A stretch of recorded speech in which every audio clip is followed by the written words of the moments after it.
The whole testing site was pretty much in complete chaos. Students were running everywhere using their variety of quirks, destroying robots left and right, which was the exact same case with Izuku, who was rapidly gaining points. He had been sprinting around the more open areas of the testing site while completely abolishing every single robot he could find, all while still helping people whenever he could. Still, on his own, he was confident with the points he had gotten. He was up to 56 points with 4 minutes left of the exam, and after the extremely easy written part that was done beforehand, he really was certain that he had gotten into the school. Currently, Midoriya had just finished ripping an arm off a one-pointer before using that exact same arm to break in a three-pointer, which only helped add to his already stellar score in the test, and once he was done with that robot, he simply decided to relax for the remaining time. Or at least he was planning on taking it easy until the 3-minute mark was announced, and along with it, a hulking robot which he assumed was the zero-pointer was released into the makeshift city, crashing through the buildings and throwing everyone into a panic. Hell, even Izuku was just thinking of walking away from it instead of injuring himself. It wasn't like he was worried to get hurt or anything though. He just knew it wasn't worth it. It wasn't worth it until he heard a girl yell out in pain. He immediately turned over to look in the direction of the sound and noticed a brown-haired girl pinned underneath a large piece of rubble, taking a quick glance at the fast-approaching zero-pointer before groaning out loud. God, I'm definitely gonna break something now. And I was doing so well. Izuku shook his head and sprinted over to the girl, looking down at her pained face and expression for a quick second before lifting the rubble off her with ease. Are you hurt or anything? Can you move? He quickly asked the tearful girl still on the ground, furrowing his eyebrows slightly as she quickly shook her head. And no, I think I hurt my ankle, but you should run. That robot is getting closer. The girl called out as she attempted and struggled to stand up, only managing to get onto her knees before looking back towards the zero-pointer with a clearly fearful expression. Izuku, without saying a word, quickly lifted the girl up in a bridal-style carry and rushed off to where everyone was heading, quickly noticing the blue-haired asshole who had called him out during the exam's presentation, approaching him without a second thought. Glasses! Here, you take her and get out of here. I'm gonna try and do something which I'll most likely regret. Yeah, I'll definitely regret it. The green-haired boy spoke while carefully handing the girl to the taller teen, who simply looked at him with wide eyes before rushing off without a second though. All right, this robot is massive. I don't think I can manage to climb it without my baton, but there's always another option. Izuku smiled as he looked over at a building which even towered over the zero-pointer, rushing over to it and entering the empty place, sprinting up the stairs and onto the roof just as the robot was passing by it. He instantly ran forward and towards the ledge of the building, jumping off it and managing to land right on top of the zero-pointer's head. He was pretty sure he bruised a few ribs, but it didn't matter as they healed within a split second. Shit! What do I do now? Midoriya yelled out as he kept himself balanced on top of the moving robot, looking all over it frantically before finally finding exactly what he was looking for. A very obvious and weak-looking panel, just a few meters away from him. And so, he rapidly got onto his feet before sliding on the smooth surface of the zero-pointer's head, reaching the panel easily before simply punching into it, causing the robot to completely stop moving as it was shut down. That was a lot easier than what I expected. I can't complain though. Now, how the hell do I get down from here? Izuku chuckled as he carefully stepped near the edge of the robot's head, a bright smile suddenly appearing on his face as he jumped off it without a second thought. Superhero landing, he called out just as he was about to hit the floor, falling down on one of his knees while punching the ground, very much just copying the classic landing heroes did in comic books. The only difference here being that Izuku completely shattered his knee, leg, and arm. He didn't really care though. He wouldn't have jumped off if he wasn't certain that he was going to heal in a few seconds.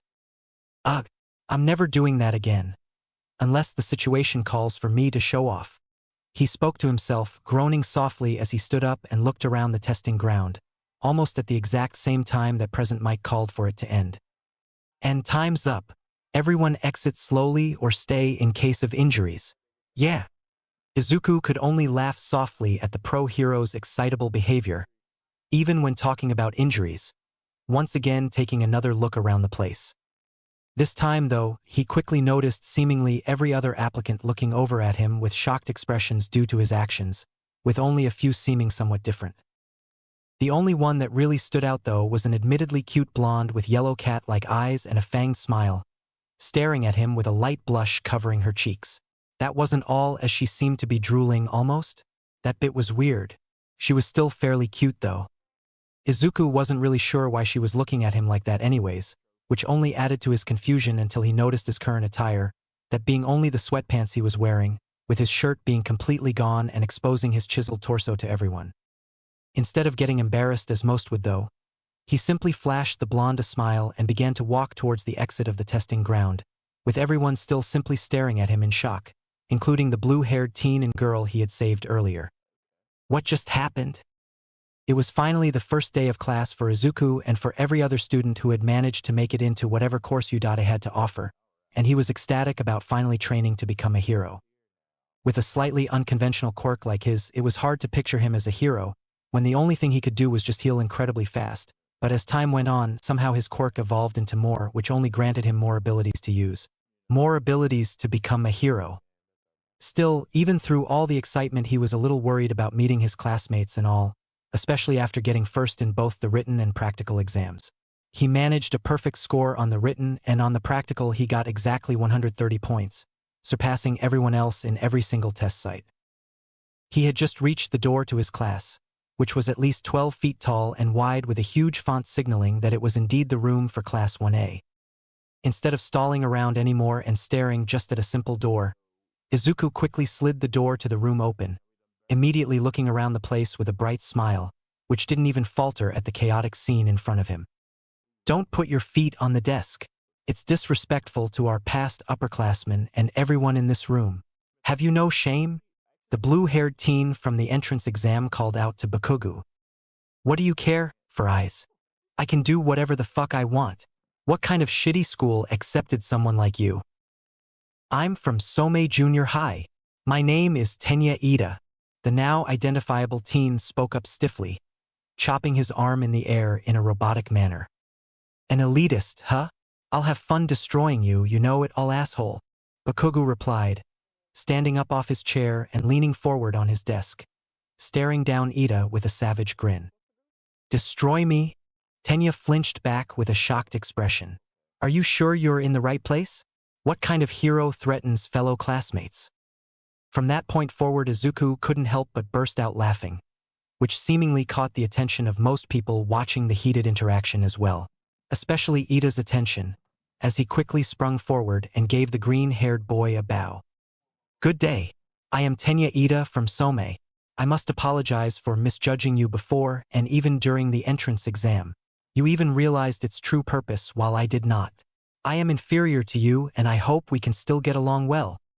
He called out loud, once again stiffly moving his arms around, which prompted Izuku to let out a soft chuckle as he waved his hand in front of himself.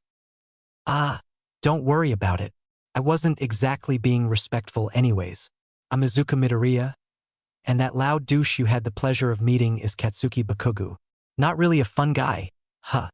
Izuku questioned with a small smile, glancing over at his old friend who simply glared at him with hateful eyes before shifting and looking out the window, seemingly doing everything in his power to avoid looking at him.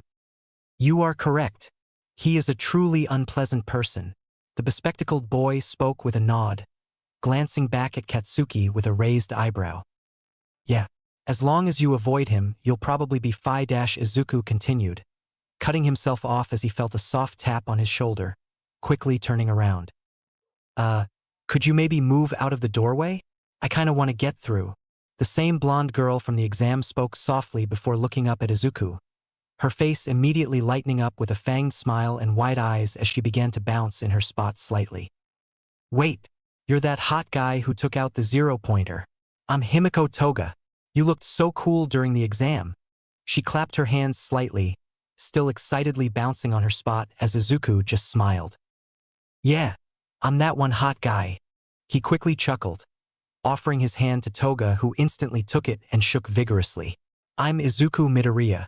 Just call me Izuku though, I don't really mind.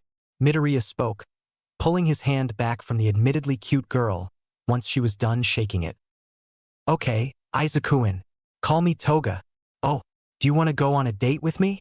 Himiko asked Izuku boldly with the exact same cheerful expression as before, completely ignoring how the almost filled-up room went quiet until someone spoke up. Just not Izuku. I'm gonna stop you right there.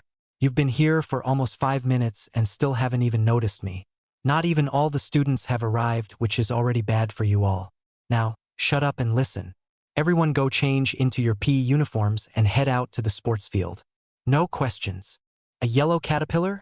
Said assertively, looking over the classroom just as the last few students arrived.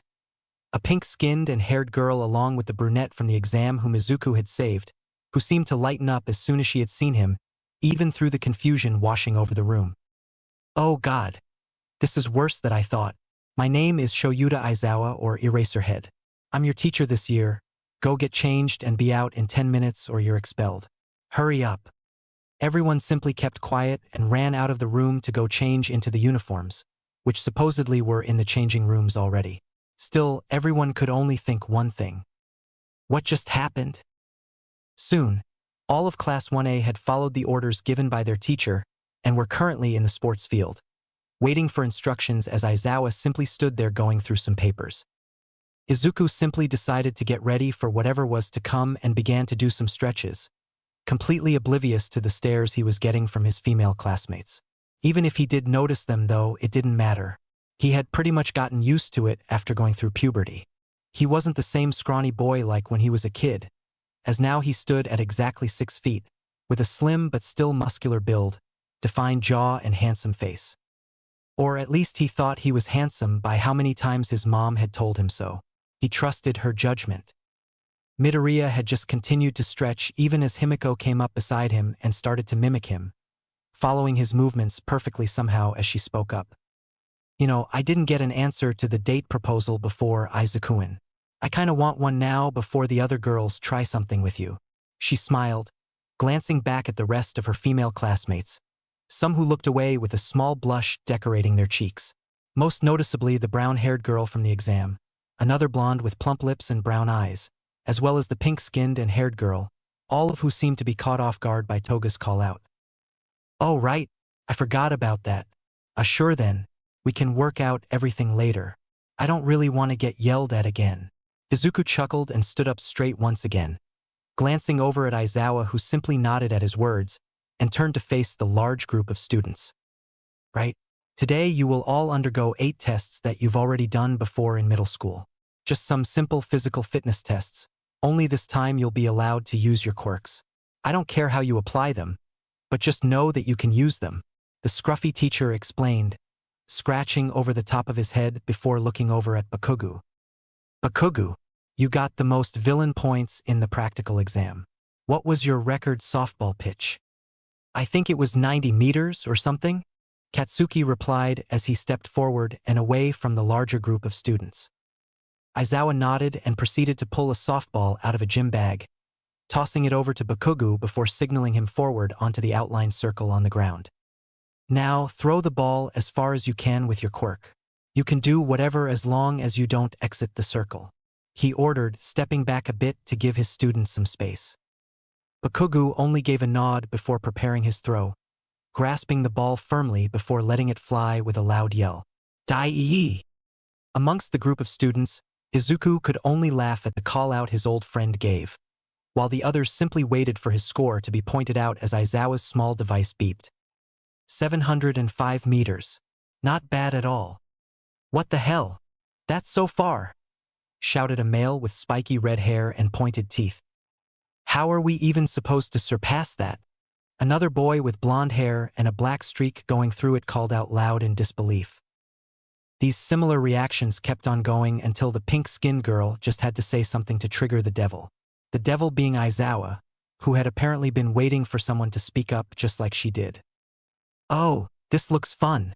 She bounced in place a little, looking back at the invisible girl who just nodded along with her excitement until noticing the look on their teacher's face. His stoic look quickly replaced by a manic grin. Fun, you say? Were you planning to spend these years at the school having fun? He spoke up strictly, silencing all the students. Fine then. Whoever comes last in these tests will be deemed hopeless and immediately expelled from the school, with absolutely no chance of getting back in. Now, isn't that fun? Aizawa said, still having the same unsettling grin on his face, seemingly unfazed by the complaints that came immediately after. What? It's only the first day. How is someone already getting expelled from here? This is completely unfair. Meanwhile, Izuku just nodded and smiled at his teacher, giving a few jumps in place as he waited for Aizawa to continue speaking. We teachers are free to do whatever we choose with our students and their circumstances, glared Aizawa as he slowly turned stoic once again, looking back down at his notepad. Welcome to you. A high heroics course. Izuku knew that he was at a disadvantage with these tests, even despite his strength and speed being a lot higher than average. He just knew that most of his classmates were going to do better, as they all probably had more versatile quirks than he did. Well, mostly all of them except for the girl with the strange ears and the invisible one. Those two quirks were easy to figure out, and he knew that they didn't have much of an advantage either. First up was the 50-meter dash, which started with Mina Ashido, the pink-skinned girl, and Yuga Aoyama, a blonde boy who was apparently French. He also sparkled somehow. Both of them did fairly well while displaying their quirks, some type of acid and a laser respectively, with Ashido getting 5.25 seconds and Yuga 5.56 seconds. The second pair to go was Tenya and Tsuyu Ajui, the girl with some frog-like characteristics. The trial ended with Ida getting 3.02 seconds while Tsuyu managed to get 5.51 by using her powerful legs to jump. Then came the brown-haired girl who Izuku had saved during the exam, Ochako Uraraka, and with her, Toga, the slightly strange but still cute blonde who had already asked him out on a date. They managed to get 7.13 and 6.54, with Toga being the fastest of the two. From there he got a grasp at Ochako's quirk, which seemed to negate or cancel out gravity, but surprisingly, Himiko hadn't shown her quirk off yet. She was just extremely fast on her own. From there, the pairs kept being called out and running the track. Izuku from Aizawa's announcements managed to get every name of the rest of his class, almost immediately memorizing them as they went up to do the test. There went Denki Kaminari, Eijiro Kirishima, Rikido Sato, Mizo Shoji, Kyokujiro, Kami Utsumishi, Koji Koda, Hantasiro, Fumikage Tokoyami, Shoto Todoroki, Toru Hagakure, and Momo Yaoyorozu. All of their scores ranged from 3.46 to 6.47, with Todoroki and Momo getting the top scores while Kyoka got the slowest of the scores. Finally, Izuku was called up along with Bakugu, who was already grinning like a madman as he was sure he was going to win, and if Izuku was being honest, that would probably be the case. The two got into their respective running positions and took off as soon as Aizawa called out to them, with Bakugu blasting forward while Izuku simply sprinted his way towards and across the finish line. As expected though, Katsuki ended up with a score of 3.36 while Izuku managed to get 4.02, which was still a good score considering all the others. And that was all with the diminutive physical boost he got from his regenerative quirk. Ha! Take that, you shitty Deku! You're still beneath me and you're still useless, Bakugu called out and boasted with a laugh, while Izuku simply smiled, ignoring the mostly shocked and confused expressions his classmates had. Oh yeah, I'm completely useless. I practically ran that almost quirkless while you used your explosions. Take some time to think about that. Midoriya retaliated with a slight head shake, walking back to the rest of the group, who now looked more surprised at the immense speed he demonstrated while going basically without a quirk. Wait, did you really run that fast without using your quirk? How is that even possible? The blonde he now knew as Kaminari asked, while Izuku just answered with a small shrug. Yeah, not everyone was flashy or really physical quirks, you know? I mean, mine is just an extremely quick regenerative factor, which helps keep my body in peak condition. That's probably one of the only reasons I can run that quick. Well, that and training. He smiled at Kaminari, who just nodded and gave him a thumbs up in response, seemingly still somewhat impressed by his display of speed. After a few minutes of rest, Aizawa moved on to the next test, which simply consisted of gripping a machine to find the grip strength that way. In this test, Izuku did fairly well, getting 246 kilograms with his slight strength boost. He wasn't anywhere near the top scorers though, as the boy with multiple arms managed to score 640 kilograms. As soon as that trial was done, everyone moved on to the next one and kept speeding through the tests, with everyone getting a variety of different scores ranging from good to bad. Izuku himself mostly managed to stay on the better half of the scores, while still not getting any stellar results. The final trial came up quickly after the class had zoomed through the tests, wrapping up everything with the ball throw. Bakugo was excused from this trial as he had already gotten his score, and could only stare and rage in silence as some people continued to beat his score. Uraraka had gotten infinity, which was unbeatable and undoubtedly ended up with the top score, while Momo got 1.2 kilometers with the use of a cannon she created. Along with those two top scorers came Todoroki with 632 meters and Izuku, who scored 326 meters. Once all the trials were done, Aizawa popped up a screen displaying all of their names and rankings, with every single student looking absolutely petrified at what their possible scores would be in the end. The list went: 1. Momo Yaoyorozu. 2. Katsuki Bakugo. 3. Shoto Todoroki. 4. Ida Tenya. 5. Fumikage Tokoyami. 6. Mashireo Ojiro. 7. Mizo Shoji. 8. Izuku Midoriya. 9. Eijiro Kirishima. 10. Koji Koda. 11. Toga Himiko. 12. Mina Ashido. 13. Tsuyu Ajui. 14. Ochako Uraraka. 15. Rikido Sato. 16. Kami Utsumishi. 17. Hantasiro. 18. Denki Kaminari. 19. Yuga Aoyama. 20. Kyokujiro. 21. Toru Hagakure. And as expected, the invisible girl almost immediately began to cry and complain, both in frustration and just in pure sadness of not managing to stay in the school. It was just terrible to think that someone would be expelled on the first day, but that wasn't the case in the end. Oh right, the whole expulsion thing was fake. It was a logical ruse to get you all to try your hardest and push your limits. You did well, Hagakure. You all did.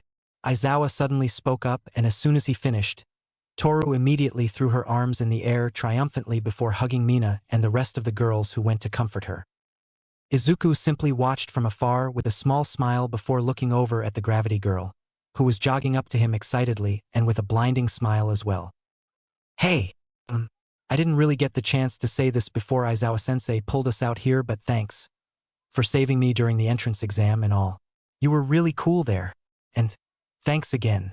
I really appreciate what you did, and I'm glad we're both in the same class. Uraraka spoke softly, the permanent blush marks on her cheeks only growing as she kept on going before finally stopping and nodding her head vigorously. Yeah, it was no problem, really. I mean, anyone would have done it, you know? You were in trouble, and I probably just happened to be the one closest near you. Plus, once you got to safety, that gave me the chance to try a superhero landing after shutting off the zero-pointer, Izuku said excitedly, looking down at the brown-haired girl with a wider smile than before as her cheeks got slightly more flushed for some reason. Well, I'm glad I could give you that chance then. She beamed right back at him, bouncing on the balls of her feet. Though you seemed really hurt after you landed. I mean, you fell like 100 feet. I didn't even know how you were okay back then, but since you told us your quirk, it makes a lot of sense now. Uraraka nodded again, suddenly helping out loud as Toga was standing right beside her, seemingly appearing out of nowhere, just staring down the brunette. I thought you were going to try to flirt with Izuku for a second. I'm glad you didn't though. He already agreed to a date with me, you know? Isn't that great?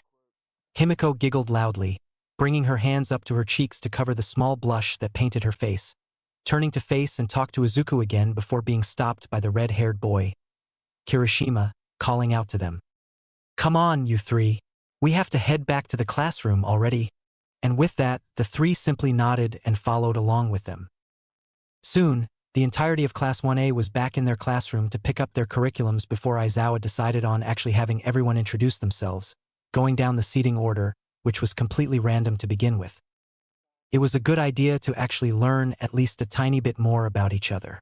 Izuku was sure that everyone probably only knew or had spoken to one or two people since their arrival at the school, so it was a good chance for everyone to really make friends and also for everyone to understand each other's quirks. First up came Aoyama, who took up at least 5 minutes to introduce himself while giving a very detailed description of his likes and dislikes, as well as of his quirk, Naval Laser. It basically gave the French boy the ability to fire sparkly laser beams from his stomach. A pretty strong quirk, if not for the fact that he could only use it in short 1-second bursts. Note: just intro through the whole class as usual. I'm sure most of the people reading know the characters. It just feels like I'd be adding more words that don't really matter to the content. From there on, the introductions continued and kept on going. Most of the quirks and most of the things Midoriya's classmates said were pretty self-explanatory. Some had stronger quirks, some had weaker quirks, while others had just downright scary amounts of power with their quirks. The more interesting quirks in his class were of the last 3 people introduced: Toga's, Kami's, and Ochako's. Uraraka's quirk was downright terrifying just for the fact that she could literally make someone float out into space just by touching them with her 5 fingers. She could just remove gravity from anything she touched, and that genuinely scared Izuku a bit, especially since his quirk was basically healing and not something giving him long-range advantage. If he ever fought the gravity girl, he would just have to be incredibly careful not to get tagged by her. Then came Toga's quirk, Transform, which again was just scary.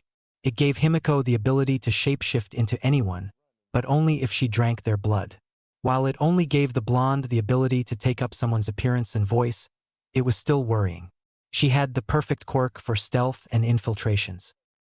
Utsumishi's quirk was called Glamour, and it gave the girl the ability to emit a smoke-like substance from her mouth to form visual and auditory illusions over a large area.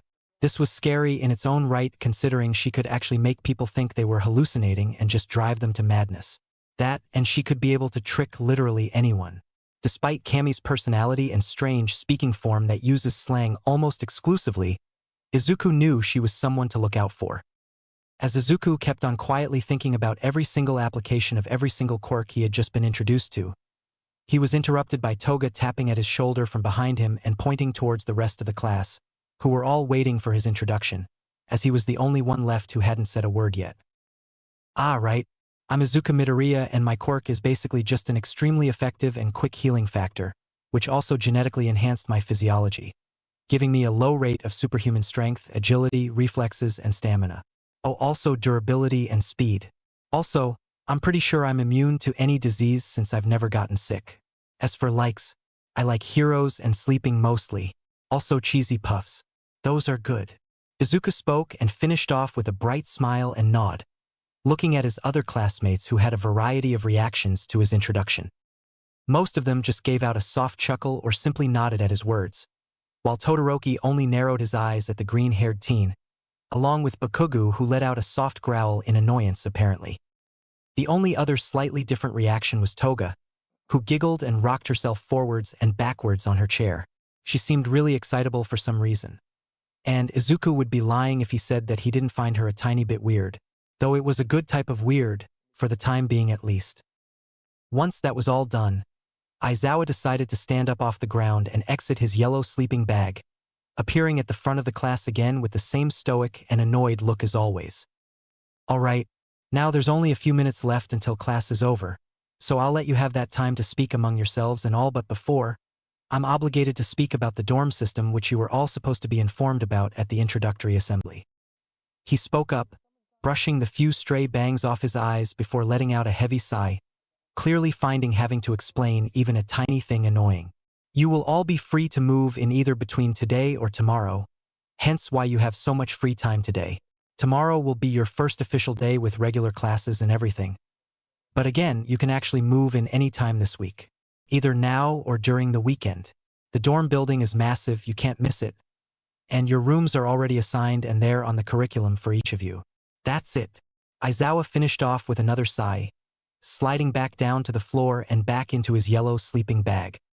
The class stayed quiet for a few more seconds before breaking into loud conversations between small groups of people, most of them talking about living together and everything to do with the new system Udade had already introduced.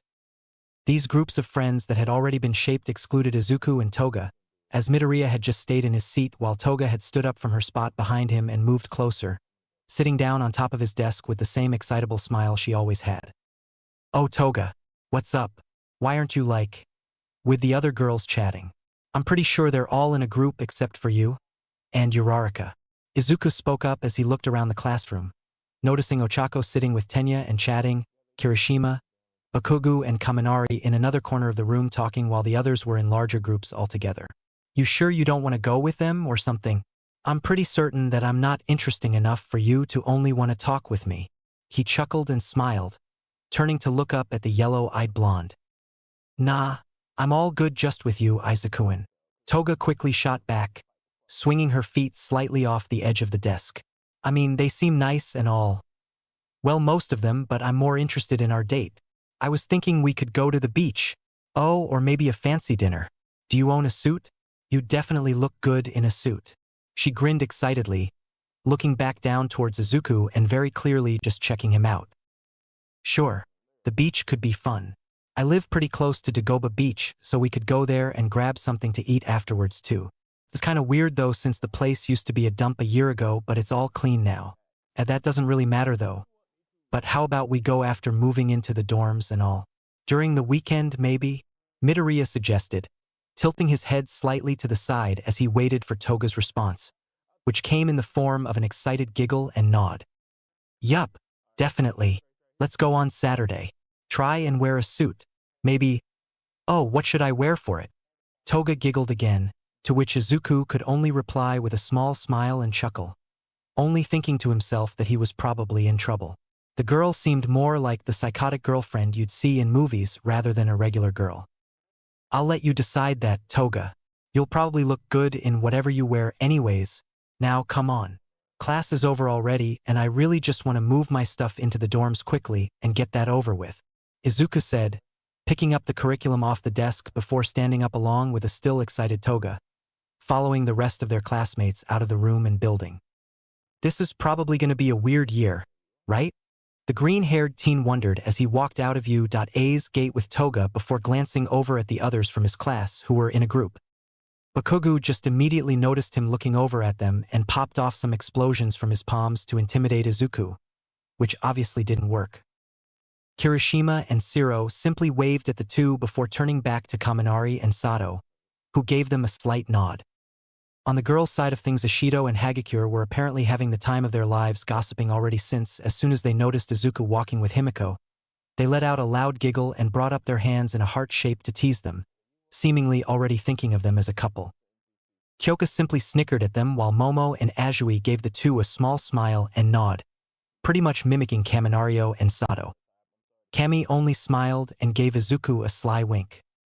Ochako just blushed as she noticed the two while Ida seemingly went on a rant about proper relationships and behavior, complaining to Uraraka about it, who quickly snapped out of her embarrassed trance and laughed at the blue-haired boys freak out. Yeah, it's definitely going to be a weird year. I'm probably fucked. Izuku thought and looked down at Toga, who was happily skipping along with him to the train station with a bright, fanged smile adorning her face. I'm definitely screwed. Shit. After class had ended, Izuku did exactly like he said he was going to do. He made his way back home after splitting ways with Toga, getting some help from his mom to pack up all of his things, which really wasn't a lot. Sure, he was a hero fan, but it wasn't as big of an obsession as it used to be. At least now he didn't yell out or look in awe at every single hero he recognized. Still though, his room was decorated with a fair amount of hero merchandise, mostly posters and some figurines here and there.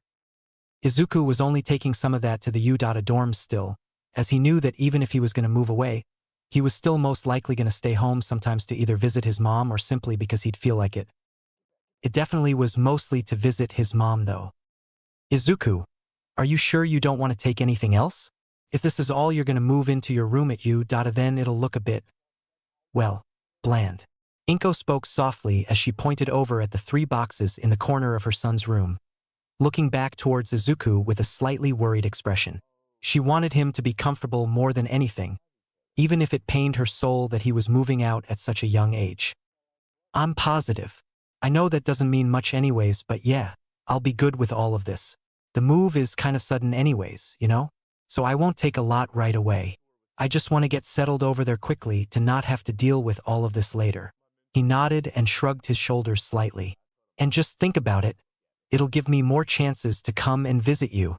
So yeah, I definitely don't want to take all of it. If I need something, I'll just come and get it. Izuku reassured his mother, stepping closer to her and wrapping her up in a gentle hug. I'm just still worried about you. We were told this was going to happen anyways if you got into UA, but now that it actually is happening, I can't help but be even more worried than before. I just want you to be okay. The older Midoriya replied as she hugged Izuku back firmly, holding him close for a few seconds before pulling back and wiping at her already teary eyes. I'll be fine, I promise. If I need anything, I'll be sure to tell you, and I'll call you daily. Okay? Izuku attempted to reassure his mother again, who simply gave a small nod in return and quickly hugged him once again before leading the way out of her son's bedroom. Okay, I trust you, son. Now, come on. Let's get going before the waterworks start. I don't want you to start teasing me about how much I cry again. And I definitely don't want to end up dehydrated because of it again. Inko smiled over at Izuku, who laughed softly while carrying the 3 decently sized boxes out the room and eventually, out of the small apartment and out of the building. He immediately set the boxes down in the small car Inko owned as they got downstairs before stepping into the vehicle along with his mom. It wasn't long after that the two had arrived at UA after a decently long ride, which was a hurricane of feelings. Both Inko and Izuku couldn't help but feel sad and excited about everything going on. The older Midoriya was happy for her son but sad as he was moving out so soon, while Izuku was excited to share the dorms with his classmates but almost devastated about leaving his mother, hence all the promises he made beforehand about visiting. She had taken care of him as a single mother and had done a damn good job at raising him, even if he wasn't perfect. Inko was most definitely the most important part of his life. He wasn't just going to go ahead and forget her. The 2 Midoriyas remained at the entrance of the dorms for a good 10 minutes saying their goodbyes, which was filled with tears from Inko's side, while Izuku did his best to reassure the older woman. He was just glad it worked and that she wasn't leaving completely depressed. All right, Mom, I'm going to start heading in, okay? I'll make sure to call you as soon as I'm done with my room and everything too. Just remember to drink water once you get home too. You're definitely a tiny bit dehydrated after all the tears. Izuku playfully poked fun at Inko, giving her one last right hug before letting go. I'll do just that, Izuku. And again, please be careful. I know you told me that your classmates were all nice, but one of them seems quite weird. She spoke with a small smile and giggle, pointing over Izuku's shoulder and at one of the large windows, where Toga could be seen waving excitedly at both of them. Izuku only gave a soft chuckle and shook his head. Yeah. Don't worry. She's nice too. A little on the crazier side from what I can tell, but still nice. He chuckled again, turning to face his mom again to say a few last words before the two parted ways, with the younger of the two heading towards and into the dorm building while Inko made her way back to the car and back home. And just like Izuku had expected, the moment he made it through the large doors with his boxes, he was approached by Himiko, still as excited and bubbly as ever. Izuku-san, was that your mom? She was really pretty, though I didn't know you were that big of a mama's boy. It's so cute. Toga called out loud and giggled as she stood in front of the green-haired boy, taking one of the 3 boxes he was carrying to help him with getting his possessions into his room. Yeah. Also, you can't blame me for being like that. She's a saint. He smiled back at the excitable blonde who walked right beside him as the taller of the two led the way to his room, which was obviously located on the boys' side of the building, as well as on the 3rd floor. The pair managed to get Izuku's things unpacked and set up in just about an hour before they made their way back downstairs. Apparently just in time as both Tenya and Kami arrived and entered the building together, both of them carrying large boxes. Ah, Midoriya-san. Himiko-san. Salutations. Ida called out while bowing slightly, while Kami just looked at him weirdly before turning to the other two. Hey, what's up, fam? She spoke with a small wave and smile before setting the large box she was carrying down. Can one of you, help me carry my things? I would totes appreciate it. Kami smiled, keeping her eyes only on Izuku, completely ignoring the other blonde right beside him. Yes, I would appreciate some assistance as well. I have plenty more boxes outside, though they are smaller, so I would suggest that Midoriya-san helps Utsushimi-san and Himiko-san can help me. Tenya set his box down as well, chopping on arm in front of him at a 90-degree angle repeatedly. Sure. We both already finished moving in and all. The room keys are set up on the counter at the kitchen, by the way. They have their numbers and everything, so pick that up later. The rooms are already unlocked. Izuku shrugged and walked up to Kami, who happily led the taller teen out to help with her boxes. But not before Toga got a word in. Don't try anything with Izuku, Blondie. We're already going on a date, so keep your big boobs away from him. The yellow-eyed girl spoke up with a small pout, stomping one of her feet on the floor before reluctantly going to help Tenya with his own boxes. Kami simply ignored Himiko as she went to pick up a few of the smaller boxes, while Izuku carried the bigger ones to help the girl out. So, like, what's your deal with her? I mean, you seem totally lit, but Shorty is kinda crazy. You know what they say, bae. Never stick your dick in crazy? Giggled Kami as she quickly eyed Izuku up, leading him towards the girl's side of the building. She kinda glued herself onto me immediately and asked me on a date. I pretty much agreed to it because I knew she'd probably continuously bug me about it. Plus, she kinda seems like my type of crazy, you know? Why do you ask? You want a piece of this or something? Izuku responded, smiling down at the brown-eyed blonde just as the two reached her room. Oh, definitely LMAO. You're like the hottest guy in the class. I mean, that Todoroki is hot too, but he's like antisocial. So, ya are the best thing. She smugly smiled back at Midoriya, setting her boxes down beside the bed settled in the corner of the room, with the other teen following suit. My mom always did say I was handsome. God, now between you and Toga, you're gonna make me the most egotistical guy ever. I'm already enough of an asshole with people. He laughed softly, walking back out of the room with the girl. LOL, like, what does that mean for me then? Do I have a chance, or should I start showing my ass off more to ya?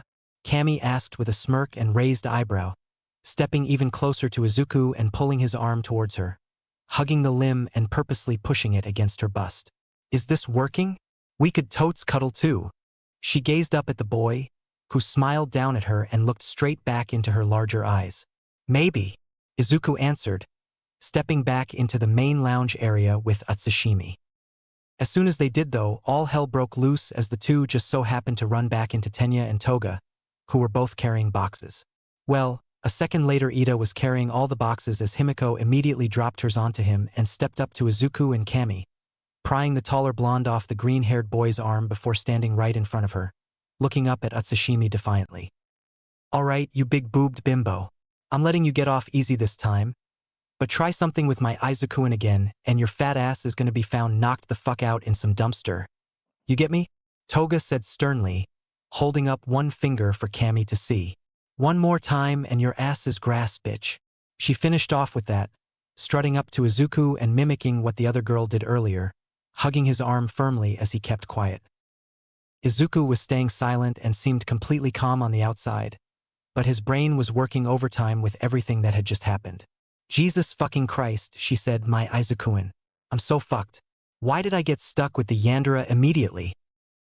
Just as he was done slightly panicking, he felt Toga slightly tugging at his arm, gazing into his eyes intensely. Stay away from the bimbo, Izuku-in. She's just some random bitch, she whispered, her voice laced with venom. Midoriya simply snickered and looked over at Tenya, who was staring at the scene with wide eyes as he had even dropped his boxes because of his classmates' display, actually left speechless as he robotically lifted an arm up, which just meant he was about to reprimand them for their behavior. Shit, shorty. No need to like get your panties in a twist or anything. You ain't even dating Izubaby yet, bitch. Like, damn. Kami commented and giggled loudly with a calm expression, adding fuel to the rapidly growing conflict. Himiko, on the other hand, was not calm. She pulled away from Izuku's arm in a split second and began to move towards Kami before being stopped by Ida and Kirishima, the red-haired boy who came out of nowhere. Both of you stop. This behavior is completely unlike the one you students should have. You two apologize to each other and stop this meaningless fight, Tenya yelled out in a strict manner, while Kirishima chuckled while looking over at Izuku. Yeah. No need to make a bigger scene in front of half the class. He pointed towards the doorway with a nervous smile as Toga actually let out a small growl, the girl completely unaware of the people watching the scene. Since the two blondes had begun insulting each other, more and more of their classmates had arrived and simply stared at the scene, with the ones watching being Mina, Momo, Siro, Azui, and Ojiro, all of them either incredibly interested at what was happening or just completely shocked. Though, as the calm was slightly coming back to the large open room, with Toga simply hatefully staring at Cammy instead of attempting to attack her, Izuku decided to open his stupid-ass mouth. "Ah, so no cuddles then, Cammy?" he asked with a small chuckle and an amused smile. "Also, I's a baby? What the fuck?" Then all hell broke loose as Himiko pounced once again. It was finally the first official day of class for Izuku and his classmates. It wasn't just a day where they had to exercise a bit and then leave. No, this time they had an entire day filled with regular classes, and the green-haired boy couldn't have been happier about it, especially after the chaos that was unleashed during the move-in. After he had once again triggered the already delicate situation with Toga and Cammy, it took most of the afternoon to defuse it once again. It also took help from most of their classmates to calm Himiko down. Most of the help came from Izuku though, who somehow managed to make the two blondes get along a tiny bit better. Well, he still knew Toga absolutely hated Cammy for flirting with him, even if he wasn't dating the yellow-eyed blonde yet. He actually found it kind of flattering that Himiko already thought of him that way. It actually slightly scared him and slightly flattered him. Izuku just really wasn't expecting to have a girl obsessed with him, but he had to admit, the situation wasn't all that bad. At the moment, he didn't know Toga at all though. He basically just saw her as a cute blonde who had a crush on him, and on the other side of things was Cammy, who had also openly admitted to liking him. He didn't really know what to do. As careless as he was, he didn't want to hurt either of them, so instead of just completely abandoning one of them, he came up with a small plan that he hoped would work. It was simple, it just consisted in going on separate dates with both of them, telling them each about the dates as well and just getting to know the two better, as all he knew so far was that Utsushimi spoke slightly weirdly and was hot. What he knew about Toga was that she was cute, intense, and a tiny bit crazy. He was definitely interested in both of them. Cammy just seemed like a fun and obviously extremely attractive girl, while Toga just matched his type of crazy. She acted how she wanted and didn't give a shit who saw or judged her. That was made even more evident after Izuku had showered and gotten dressed into his uniform before making his way down to the open area to have breakfast. Most of his classmates were already there and ready to head to the main building for their actual first day, but Himiko apparently just didn't give a shit as she sat up on the kitchen counter still in her pajamas, with her hair completely loose instead of in those buns she always wore. She immediately waved over at Izuku as soon as she saw him, and the boy happily waved back at her before looking over at Cammy, who gave him a small smile which he quickly retaliated before making his way over to the fanged and messy-looking blonde. "I thought I told you not to talk to her, Izuku-in," Toga complained right off the bat as she noticed the smile Midoriya had given Cammy, which just got a small chuckle out of him. "Yeah, but remember that I told you that we're both obligated to get along with everyone? You just have to put up with her. And also you have to try not to attack her again. I didn't even talk to her anyways. I just smiled." He let out a soft laugh, stepping over to the massive fridge the kitchen had and taking out a small carton of milk, swiftly ripping it open and taking a sip. "And I mean, you're feisty. That's hot, but you gotta tone it down a bit. Alright?" Izuku looked over at the girl, who blushed and giggled at the sudden compliment before nodding her head excitedly. "I'll do just that then. Anything for my Izuku-in." Himiko giggled again as she playfully swung her legs over the counter still, bouncing excitedly in place. Meanwhile, Izuku was just surprised that Tenya hadn't told her to get off the countertop yet, but he quickly realized that he just wasn't downstairs yet. "Alright, that's good. Good girl. Also, why are you still in your pajamas while everyone else is dressed? I mean, are you only wearing a sweatshirt because I can't see anything else?" Midoriya asked and smiled at Toga, who hopped off the counter and stepped closer to the taller teen, poking his nose playfully. "I'm still in these mostly because I'm lazy, and if I'm wearing anything else under this, well, I guess you'll never find out, Izuku-in. I'll see you in class." The small blonde flashed the teen a fanged smile, running off to get ready shortly after. Izuku just shook his head at the girl's antics before finishing off his small milk carton, tossing it into the trash before walking over to the main lounge to pass the time with his classmates, but almost as if God was throwing him a massive middle finger, he just had to bump into Bakugu, the one motherfucker he just did not like at all. "Oi, Deku, the fuck are you doing, you useless prick? You want me to beat the shit out of you?" Katsuki immediately yelled out, pushing Izuku back violently, just because he accidentally bumped into him. "Good to see you too, boom bitch. I just bumped into you, dumbass." If I wanted you to beat the shit out of me, I would have punched you. He spoke back with a smile, just walking past the explosive teen again. Just shut the fuck up and stay out of my way if you don't want me to kill you, Deku. Bakugo snarled, his palms crackling with small explosions as he made his way out of the building, even if class wasn't supposed to start for another 20 minutes. That was actually one of the tamest interactions we've had. Well, as tame as they can get when the main asshole resembles a fucking chihuahua with anger issues. What a dick. Izuku thought with a chuckle, still just moving forward to where a few of his classmates were on the couch, plopping down onto the soft surface with a soft groan. He mostly kept quiet as he settled into his spot and listened into the conversation Kaminari, Uraraka, Hagakure, and Azui were having, watching the three happily interact with a small grin. For some reason, Izuku just couldn't help but be glad that he was in a class with these people. The only asshole was Bakugo and maybe Todoroki. He just couldn't be happier about it. Really? Oh, Midoriya-kun? Why does Bakugo call you Deku? Well, everyone overheard his yelling and insults, but I don't get it. Isn't Deku just an encouraging nickname like Dikairu? You know, with an I can do it vibe. It's cute. Uraraka innocently said with a smile as she suddenly turned to face Izuku, leaving the other two girls and Kaminari to chat amongst themselves. Izuku just smiled back at the brown-haired girl and shook his head slightly, letting out a soft sigh. Trust me, Uraraka-chan, that nickname is anything but encouraging. I mean, it's Bakugo. You don't know him, but that douche has got major anger issues. I honestly don't even know why he hates me so much. It's been like this since I got my quirk, and we used to be friends before that. I'm kinda just starting to think that asshole was a superiority complex or something, but I like that new meaning to the name actually. It's nice. He chuckled and shrugged his shoulders slightly, while Ochako recoiled slightly after learning the real meaning of the nickname, but then smiled at Izuku accepting her meaning of the name. Oh, that's terrible. But you're right. He doesn't exactly seem nice at all. And, would you mind if I called you Deku then? Since you like the meaning because it's different and all, I mean, if not then it's okay. Ochako asked both excitedly and nervously, cutely tilting her head slightly as she asked the question. Not at all actually. You can call me whatever you like. Really, but if you'll call me Deku, then I'm just calling you Ochako.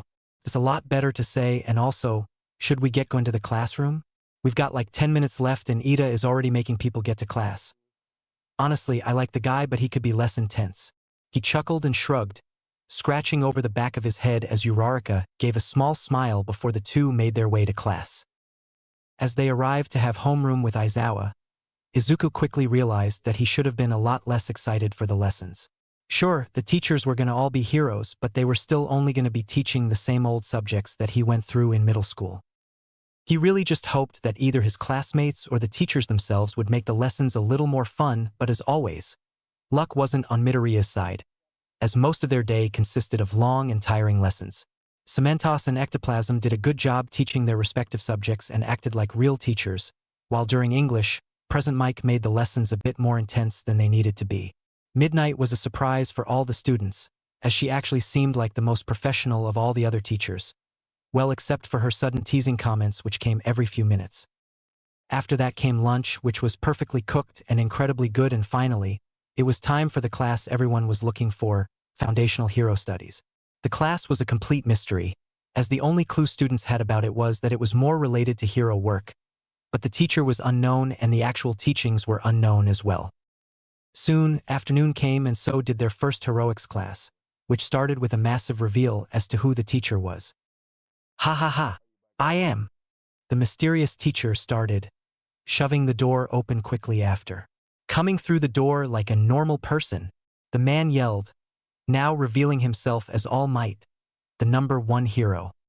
The class immediately burst into chaos, with people equally surprised, excited, and some even a tiny bit scared at being taught by the behemoth of a man. All Might is here, and he's a teacher, Kirishima shouted excitedly. Look at his costume, Jero. Isn't it from the Silver Age? Suyu stared excitedly as well, a small smile present on her usually stoic face. OMG, yeah. It's so retro. It's sick. Cammy spoke with a smile as she jumped a little in place. Izuku just watched the scene with a bright smile as well. Even if he wasn't as much of a hero nerd as he used to be, he was still ecstatic about being taught by All Might, who was his idol. He had only met him once before and got his autograph, but just that. Now he was going to be learning under him. I am your foundational hero studies teacher, All Might. The large man posed and flexed his muscles with a hearty laugh. In this class, we'll be shaping you up to be the best pro heroes you can become, doing so through various trials, such as today's activity being combat training. All Might flexed once again as he showed them a small paper with the word battle on it. At the big news, Bakugo suddenly grinned in excitement and looked over at Izuku, eager to fight anyone really, but mostly the green-haired teen. On the other hand, Midoriya simply smiled and stood up from his desk, followed by Toga, as always, who was bouncing with excitement as well. But hold on, students. To go with that, we have your hero costumes. At the announcement, the wall beside the hulking man began to shift before revealing several slots with cases in them, each of them having a student's name on it. Everyone immediately rushed to pick their cases up, including Izuku. Your costumes have been created in accordance with the Quirk registry and the forms you all filled out before school started, along with every detail and accessory you wanted. The class quickly cheered in excitement again at the news, but in reality, no one was as excited as Izuku. He had done the entrance exam bare-handed, almost Quirkless, and now he would have the advantage. He'd be able to show off as he knew that in the silver case were 2 guns and his baton. He was gonna absolutely destroy the competition with those. The competition being his unsuspecting classmates, of course. Go get changed and meet me at Training Ground Beta. Get going. All Might declared with his signature smile before dashing out of the room and towards the meeting spot. The students simply followed suit and ran to the changing rooms. Once about 10 more minutes had passed, everyone was done changing and walked through the tunnels leading to Ground Beta, with the boys and girls obviously separated by the changing rooms' different access and exit points. They say clothes make a person, ladies and gentlemen. Be fully aware now. You truly look and are heroes. All Might spoke with another laugh as he watched the students step out of the shadows, smiling at their choices in costumes. Well, except for a few that were a bit too much. Most of them, though, were very decent looking. Mina stood out immediately due to her usual looks, that being the pink skin and hair, but that paired with her skin-type bodysuit just drew even more attention to her. On top of the bodysuit was a small jacket with white fur on the collar, as well as she wore a white mask to cover her face. The combination of colors for the camouflage pattern she had chosen seemed to have been picked to complement her own skin tone more than anything else. Aoyama was another surprising costume, as he basically wore a knight's armor, while Tenya wore a costume slightly similar to it. The speedster's costume looked more like a modern knight, with white plating covering him along with a helmet. Hagakure was pretty much naked except for some gloves and boots, which was a very simplistic costume. Kaminari wore an open-collared jacket with white stripes that ended in lightning bolts, along with matching pants and a white t-shirt underneath. He also wore a headset with a small antenna sticking out of it, probably useful for communicating, and because of his electricity quirk, it worked perfectly. Ajui's costume simply made her look even more frog-like than usual, as she wore a skin-tight bodysuit, just like Mina, with the exception of it being green with black and yellow stripes along her body. Izuku had to admit that she did look kind of cute like that. Then came Siro, who wore a black short-sleeved bodysuit with a large white design on his stomach, as well as orange boots, shoulder guards, and some orange lines on his sleeves as well. Also, a helmet that wasn't all that impressive, as it mimicked a simple motorcycle one. From there on, most of the costumes were pretty tame and normal, except for another few classmates which were wearing very surprising outfits, or more so very eye-catching outfits. First was Bakugo's costume, which consisted of 2 large grenade-shaped gauntlets on his arms, along with 2 long pins which were probably what made the 2 items useful. It was a bit much to say the least. The rest of his outfit wasn't as impressive as his grenade gauntlets though, as it was just a combination of black, green, and orange here and there, along with an orange X crossing over his chest. He also wore a green belt with spherical grenades attached to it, with a metal neck protector and knee pads, as well as large boots and a weird mask which flared out the back of his head. It was slightly intimidating. After the explosive teen's catchy outfit, Momo's caught Izuku's attention, mainly because it didn't cover much at all. pretty much caught everyone's attention as all his male classmates were practically drooling at it. It was simply a red leotard which exposed a lot of her front and bust, which had a high collar also and a yellow belt across her upper chest, which seemed to be the one thing containing the girl's more plump features to just pop out. She wore another utility belt around her hips and had an encyclopedia as well, which the green-haired teen just assumed was for her Quirk as well. Toga's was a bit different. She wore a black bodysuit with white outlines along her legs and sleeves, as well as a black flowy skirt which was pretty much there just to cover her toned rear. That, and it was probably just aesthetic. She also wore a dark gray jacket and a face mask, which had some design on it that resembled sharp teeth. None of those parts were the most surprising of her outfit, no, as she had a small machine with tubes strapped to her back, as well as syringes and knives strapped to her thighs and hips. Her hair was also in the trademark buns. Izuku actually was excited to see her in action, or more specifically her Quirk in action. He knew she had to have someone's blood for it to work, hence all the syringes and knives, but he was still looking forward to it. It was a very strong Quirk. Uraraka's outfit wasn't too much either, as the only part which really surprised Midoriya was the fact that it was skin-tight. That really surprised him, along with her figure, which was very curvy. He just didn't expect an innocent and bubbly girl like her to go for such an attractive costume. It was mostly black with some white/pink tints on it, as well as it had two white round devices on her wrists and large white boots on as well. To top it all off, she carried a helmet under one of her arms which had a see-through visor, the colors obviously matching the rest of her outfit. She looked good. Finally came Cammy's outfit. It was probably the most simple out of the whole class, but she looked damn good in it. She stood there under the sun in a black catsuit, which stuck very closely to her body. Along with that, she wore knee-high white boots and a protective collar around her neck. And even after looking at all the different outfits and accessories his classmates had, Izuku still just thought he had the best suit out of all of them, even if it was highly egotistical to say. It wasn't anything crazy, but it did its job, and it was exactly like he wanted it. Midoriya wore a dark forest green and black full-body tactical suit, with the majority of it being green-colored while the black worked as some highlights all over his body. Along with the base suit, Izuku also wore several holsters around his body, the first one being on his back to carry his baton, another two on his upper thighs which held two handguns, and one more on his right ankle which housed a few knives.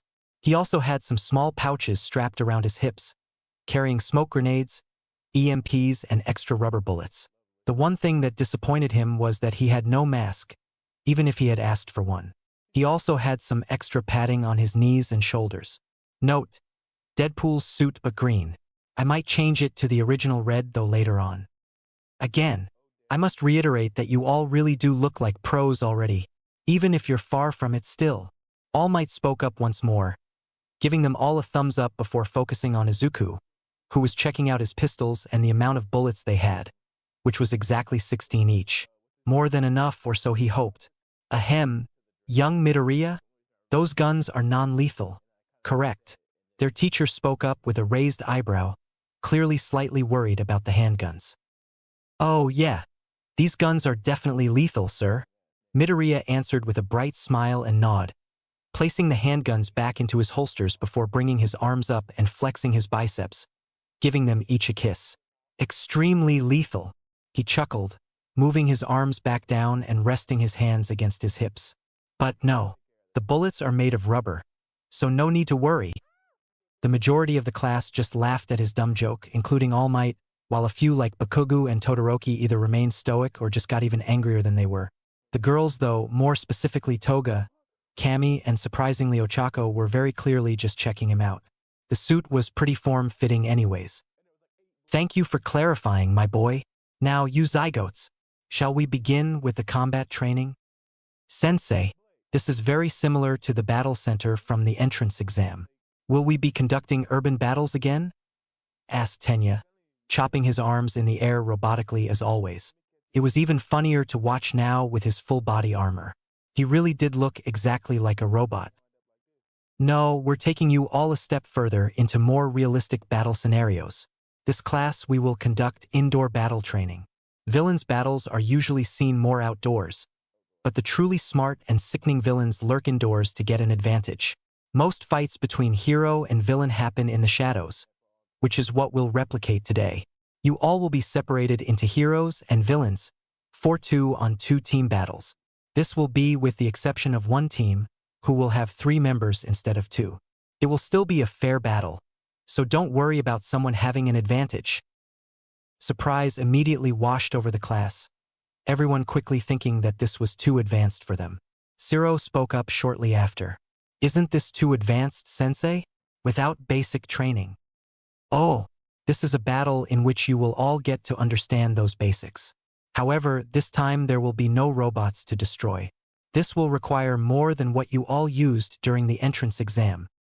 So, what exactly determines victory here? Momo quickly asked as she raised her hand. Can I just blow up the building and be done with it? Bakugu growled out. There isn't a punishment like with Aizawa-sensei, right? Ochako spoke up nervously. Like, what about the teams? How are we gonna, decide on that? Kami asked, bouncing on the balls of her feet. Isn't my cape fabulous? Aoyama added on with a dazzling smile and pose, sparkling just as always. Okay, by order of questions. Allow me to explain. No, definitely no punishment. Once again, allow me to explain, and yes. Your cape is quite impressive, All Might proclaimed, pulling out a small notebook from behind him. Now, today's task. The situation is that the villains have hidden a nuclear weapon somewhere in their hideout. The heroes have to go in and dispose of it. The heroes will have a limited amount of time to either capture the villains or secure the weapon in order to win. As for securing, you merely need to be able to touch it for 3 seconds. The villains, in order to win, must either secure the weapon until time runs out or capture their opponents. Is he really reading out of a script? Isn't he the #1 hero? Super badass and all? Toga asked no one in particular with a giggle. At that, a small blush and embarrassed expression could be seen on their teacher's face, though he quickly shook it off and cleared his throat to speak again. Teams and opponents will be determined by drawing lots. What? Is that truly the best way to go about this, sensei? Tenya asked, slightly shocked at the way the lesson was going so far. It makes sense if you think about it, you know? Considering that pros have to team up often on the field even if they don't know each other at all. You gotta be able to adapt and work on the spot. Izuku pointed out, looking over at Ida and shrugging his shoulders lightly. Ah, I understand. Excuse my interruption, sensei. Tenya bowed immediately. No worries, young Ida. Now, let's get on with the teams. Soon, after about 5 minutes, the teams were formed. Team A, Izuku Midoriya and Ochako Uraraka. Team B, Tsuyu Azui and Kami Utsushimi. Team C, Eijiro Kirishima and Rikido Sato. Team D, Toru Hagakure and Toga Himiko. Team E, Katsuki Bakugu, Momo Yaoyorozu and Mina Ashido. Team F, Kyokujiro and Shoto Todoroki. Team G, Koji Koda and Tenya Ida. Team H, Mashireo Ojiro and Mizo Shoji. Team I, Denki Kaminari and Hantasiro. Team J, Yuga Aoyama and Fumikage Tokoyami. All right, now that we have the teams ready, let's see what the first match will be. All Might spoke as he pulled out 2 lottery boxes out of seemingly nowhere, one of the boxes labeled as heroes and the other as villains. First up we have Team A as heroes against Team E as villains. Now, since Team E has 3 people, you all have 3 minutes to prepare instead of 5. The #1 hero explained, turning to look over at the building used for the trial. Now, the villains will go into the building and plan out their defenses. After that, the hero team will enter and the exercise will begin. Everyone else will be in the monitoring room watching how you do. There are also plenty of surveillance cameras all over the building to not miss even a second of the action. Also, as this is a practical experience, don't hold back. I'll stop you if anything goes too far, but I'm sure it won't. Now get going, teams. All Might called out, turning on his heel to lead the rest of the class to the surveillance room while the 2 teams made their way to their positions. Though, before Team E went into the building, Bakugu took the time to look over at Izuku and crackle his palms intimidatingly. Or at least it would have been intimidating if the green-haired boy was scared of sparklers. Quickly after, Bakugu's team was inside the building preparing their defenses for Izuku and Ochako. More accurately, only Ishido and Momo were working on preparing the room for the two, while Katsuki stood at the door, raring to go as small explosions were being set off by his hands. Bakuga-san, can you come help us move the bomb, or do we have to do everything ourselves? Momo suddenly spoke up against the explosive teen, who really was being useless. You and Raccoon Eyes can move it, Ponytail. I'm just gonna blow Deku and that round face bitch the fuck up. Katsuki answered harshly, without even turning to look at his teammates. Momo simply sighed in response while helping Mina move the bomb. God, what an asshole. I mean seriously, Raccoon Eyes? What kind of nickname is that? The pink-skinned girl said, setting the bomb up along with the other girl before moving over to where Bakugu stood. Alright, the room is reinforced, so let's plan this out. First, we'll leave one person here to protect the bomb and the other two will go fight Midoriya and Uraraka to either beat them or just stall for time. So, thinking about our quirks, I believe it's best if I stay while you two go, as you have a lot more mobility than I do. I'll just continue setting traps for now. Momo took control of the situation, a small smile forming on her face as Bakugu just grunted in response and Mina gave her a grin and a thumbs up. Come on, Raccoon Eyes. Let's go kill those fuckers. Katsuki spoke up as he quickly started to walk away from the room, with an annoyed Mina following behind. It was a good plan for them, really. They had reinforced the walls with spare crates and Momo had set up small traps with flashbangs and concussion grenades around and outside the room. It would be a hard match for the heroes, especially with their advantage of setting up in the top floor. They would be impossible to approach, or maybe not. Do we have a plan, Deku-kun? Uraraka asked as she and Izuku stood right outside the building, with the boy simply doing some light stretches. Definitely, he quickly answered back. So what is it? She leaned in closer to him. Well, I know for a fact that the asshole is gonna come straight for me, and there's 3 of them while we're only 2. We're at a clear disadvantage. But I think I know exactly what they're gonna do. Ishido has the most mobility out of all of them with her acid, while Bakugu has power. Momo, while her quirk is strong as shit, doesn't have any physical enhancements, so she'll probably stay with the bomb and guard it. Midoriya spoke softly, reaching into one of the pouches on his hip and taking out 2 smoke grenades and 2 EMPs as well. I'm just speculating here, but that would mean that Bakugu and Ishido will be coming straight for us. So, I'll go alone. I'll go through the main entrance while you can go in through one of the windows. Then I'll just be as loud as possible to draw both of them towards me while you find the room where the bomb is, toss these bad boys in there and either capture Momo or touch the bomb for 3 seconds. I think that would work, and if not, just improvise. I trust you on this. He handed the grenades to Ochako, who quickly took them and nodded at him. What about booby traps? What should I do if I run into any of those? The girl asked nervously. Ha! You said booby. Izuku quickly laughed out loud, holding his stomach as he did so before relaxing a couple of moments after. Sorry, that was just funny. But you have those EMP grenades for that. Throw them where you see or think traps might be and it'll set them off or disable them. He reassured Uraraka, bringing his fist up with a smile. Come on, let's beat their asses. Ochako smiled and happily bumped her fist against his, just as the 3 minutes of prep time were up, immediately separating herself from Izuku as he sighed deeply before running into the building, holding one of his guns. Maximum effort. Midoriya nodded, shooting off 3 rubber bullets in random directions, each with a loud bang, and just as he did so, he heard explosions coming from directly above him as he approached the stairs, before checking behind himself, only to find Ishido quickly skating towards him with her acid.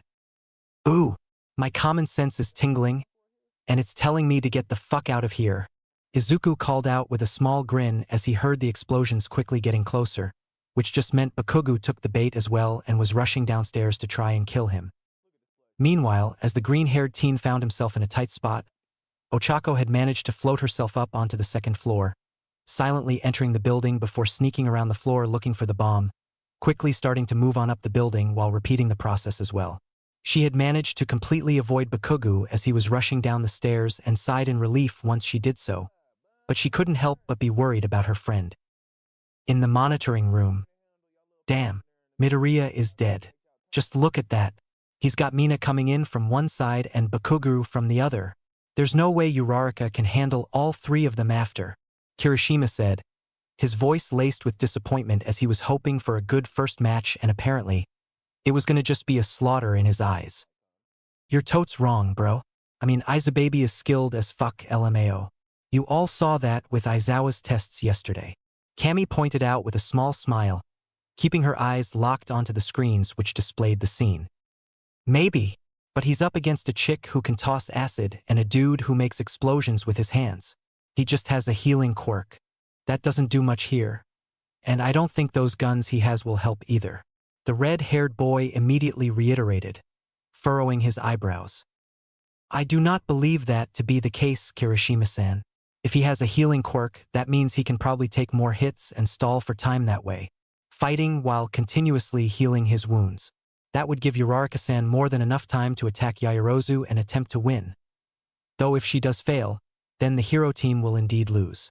Ida spoke up in defense of the green-haired boy and the gravity girl, only to take a more depressing turn towards the end. No, wait. What is Midoriya-kun doing? Hagakure suddenly jumped into the discussion and interrupted, her eyes widening in surprise with her classmates mimicking her reaction.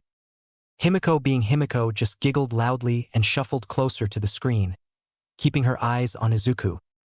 Okay, what do I do here? I can either burn myself with acid or let Bakugo blow me up.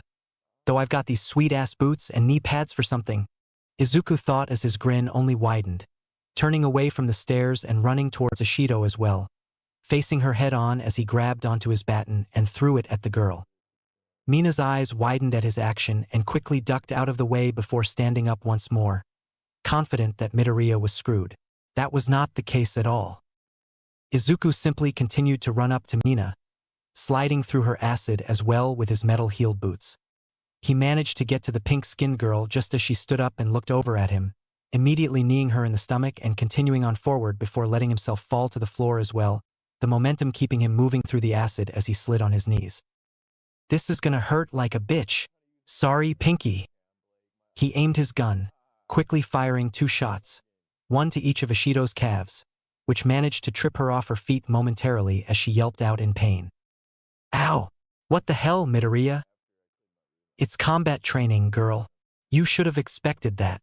Izuku laughed, sliding off the trail of acid Ishido had made and picking up his baton off the floor, once again strapping it onto his back before running off through the hall, looking for a spot to temporarily hide in. He sprinted through the long halls while taking random turns until he spotted a large room filled with crates as well, quickly stepping inside and using the boxes as cover so he wasn't seen. Once hidden, he immediately began looking through his pouches for a smoke bomb, as he had a perfect plan. Actually, not a perfect one. An incredibly stupid one which would put the other team and him included at a disadvantage, but it would level the playing ground. Though, as he was pulling out the grenades, he couldn't help but chuckle softly at the yelling coming from down the hall. What the fuck do you mean he got away, Raccoon Eyes? Are you really this fucking useless? That fucker only heals. You have acid. Fuck. Bakugo yelled out as he helped Mina up and off the floor, even if he was constantly insulting her. Just follow my lead, but don't get in my way. We're killing this fucker. He growled out, as Ishido nervously nodded and followed behind. Wait, Bakugo, we only saw Midoriya. Where's Uraraka?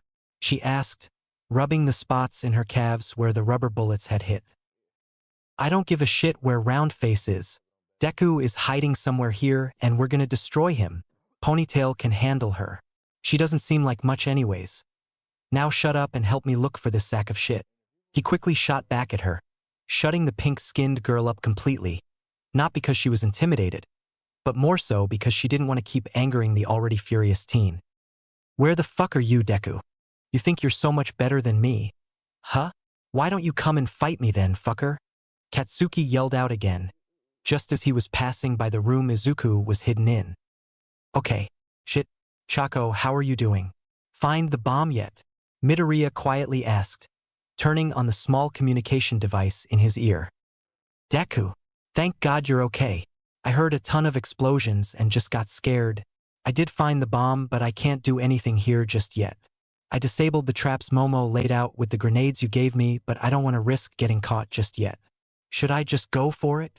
The bubbly girl asked with a both concerned and nervous tone. You know what? Wait a bit for me. If I'm caught, just rush in and beat Momo. I know you can do it. If not though, wait for my signal. Okay? You're about to hear a shit ton more of explosions. He sighed out, cracking his knuckles softly before running out of the room and looking over at Katsuki's and Mina's backs, whistling loudly. Sorry for running out on you guys like that. I kinda just didn't want to have to deal with fighting the living embodiment of a 15-ton pile of shit. I don't mean you, by the way, Ashido. You seem cool. Izuku spoke with a small grin, keeping one of his hands hidden as he had the smoke bombs in it, while in his other hand he held the large baton. Mina just let out a soft giggle and shook her head at Midoriya, forming small pools of acid in her hands, while Bakugo just yelled and launched himself towards him with his explosions. Fuck you, DKU. And as soon as those words left Katsuki's mouth, Izuku dropped the smoke bomb he held in his hand, filling the corridor and basically blinding all of them. He simply moved closer to the wall and kept quiet to avoid Bakugo, who was already freaking out even more and throwing random explosions. Wait, stop, Bakugo. He can hear you. Stay-ka? Mina shouted but was suddenly cut off completely as Izuku snuck up behind her, placing her in a choke hold until she passed out before wrapping the capture tape around her wrists, gently patting her cheek. Sweet dreams, baby. Villain Mina Ashido has been captured. It's now a 2v2 fight. All Might announced almost instantly as Izuku took the girl down. Apparently the cameras had thermal vision or some shit. Neat. Back in the monitoring room. What? Midoriya is like a ninja. Did you see that chokehold? He's so manly. He'll definitely win this thing, Kirishima shouted out, completely changing his view on the match as he was now thoroughly entertained. Fuck, that was hot. Toga spoke up then, making the room go completely silent and just shrugging at them. What? Nah, Shorty is right. That was totes hot, like, damn. He's too hot. Izubaby is insane. Kami shared Toga's opinion, letting out a small giggle. Izuku was just about to sneak up on Bakugo as the blonde released a massive explosion to clear the remainder of the smoke, accidentally hitting him as he did so. Ha! I found you, you little shit. Now stay still like the useless Deku you are and die, Katsuki yelled out, quickly chasing after Midoriya, who had quickly gotten up from the ground and recovered from the shock of the blast. There are 3 minutes left in the trial.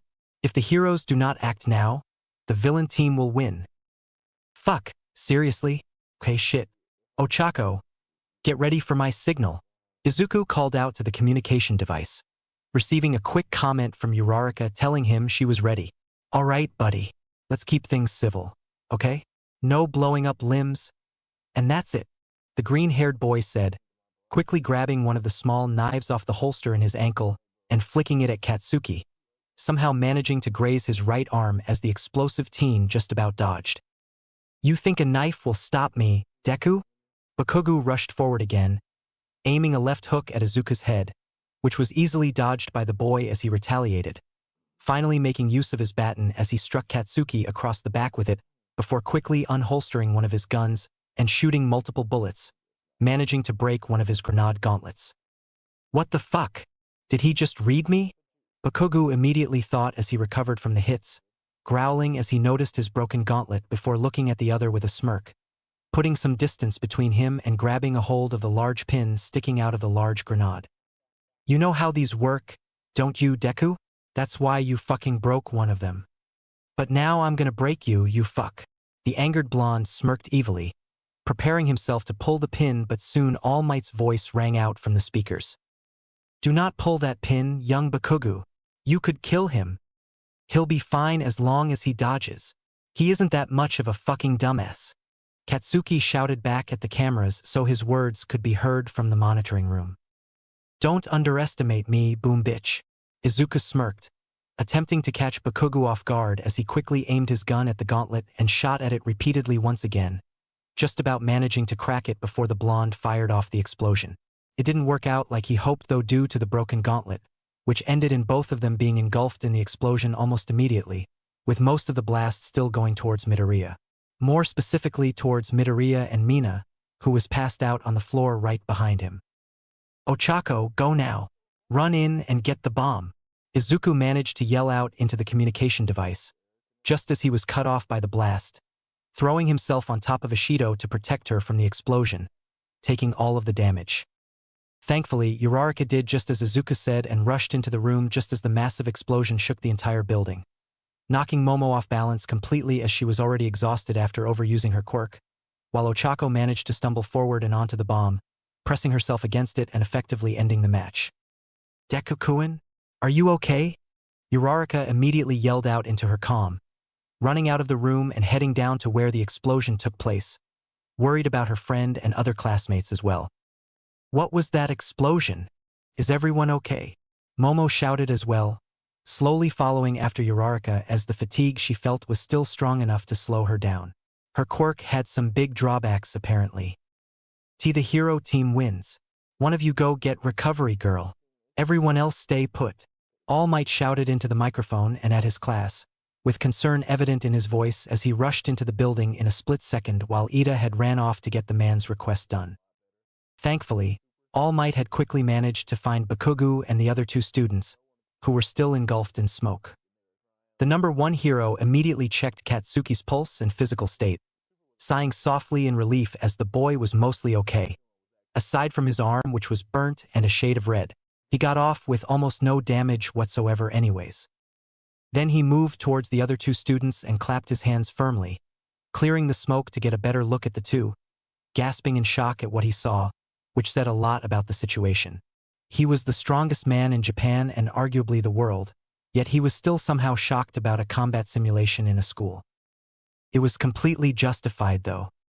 Mina was perfectly fine for the most part, with only a few small burn marks on her body and some tears in her costume, but Izuku wasn't doing so well. The green-haired boy had been blasted off from on top of Ishido's body, sending him flying against the wall where he now sat, resting against the rough surface. The top half of his costume was almost completely burnt off, with just a small piece of the fabric still clinging onto his left side. His right side, though, which took the majority of the damage, was badly burnt, with scorch marks that looked unlike any burn the top hero had ever seen before. That wasn't even the worst part, though, as his right arm was completely bloodied and hanging limply off his shoulder, with a large chunk of the limb gone. Midoriya had sustained what looked like fourth-degree burns all through his right side and had sacrificed his arm to protect Mina. Even if the arm wasn't gone or anything, there was still a massive wound on it. All Might knew not a lot of people would risk their own well-being to protect someone else, but Izuku had just done it without a second thought, which gave the massive man a small idea as to who his successor could be in the future. It wasn't the time to think about that, though. "Young Midoriya, can you hear me?"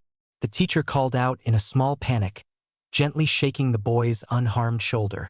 Just as he did so, Uraraka and Momo had reached the floor and ran over to the scene, their eyes widening in horror. "Oh my god, Deku!" Ochako whimpered out softly, tears rapidly forming and rolling down her cheeks. Momo instantly brought a hand up to cover her mouth, as she almost trembled in shock. Is he alive?"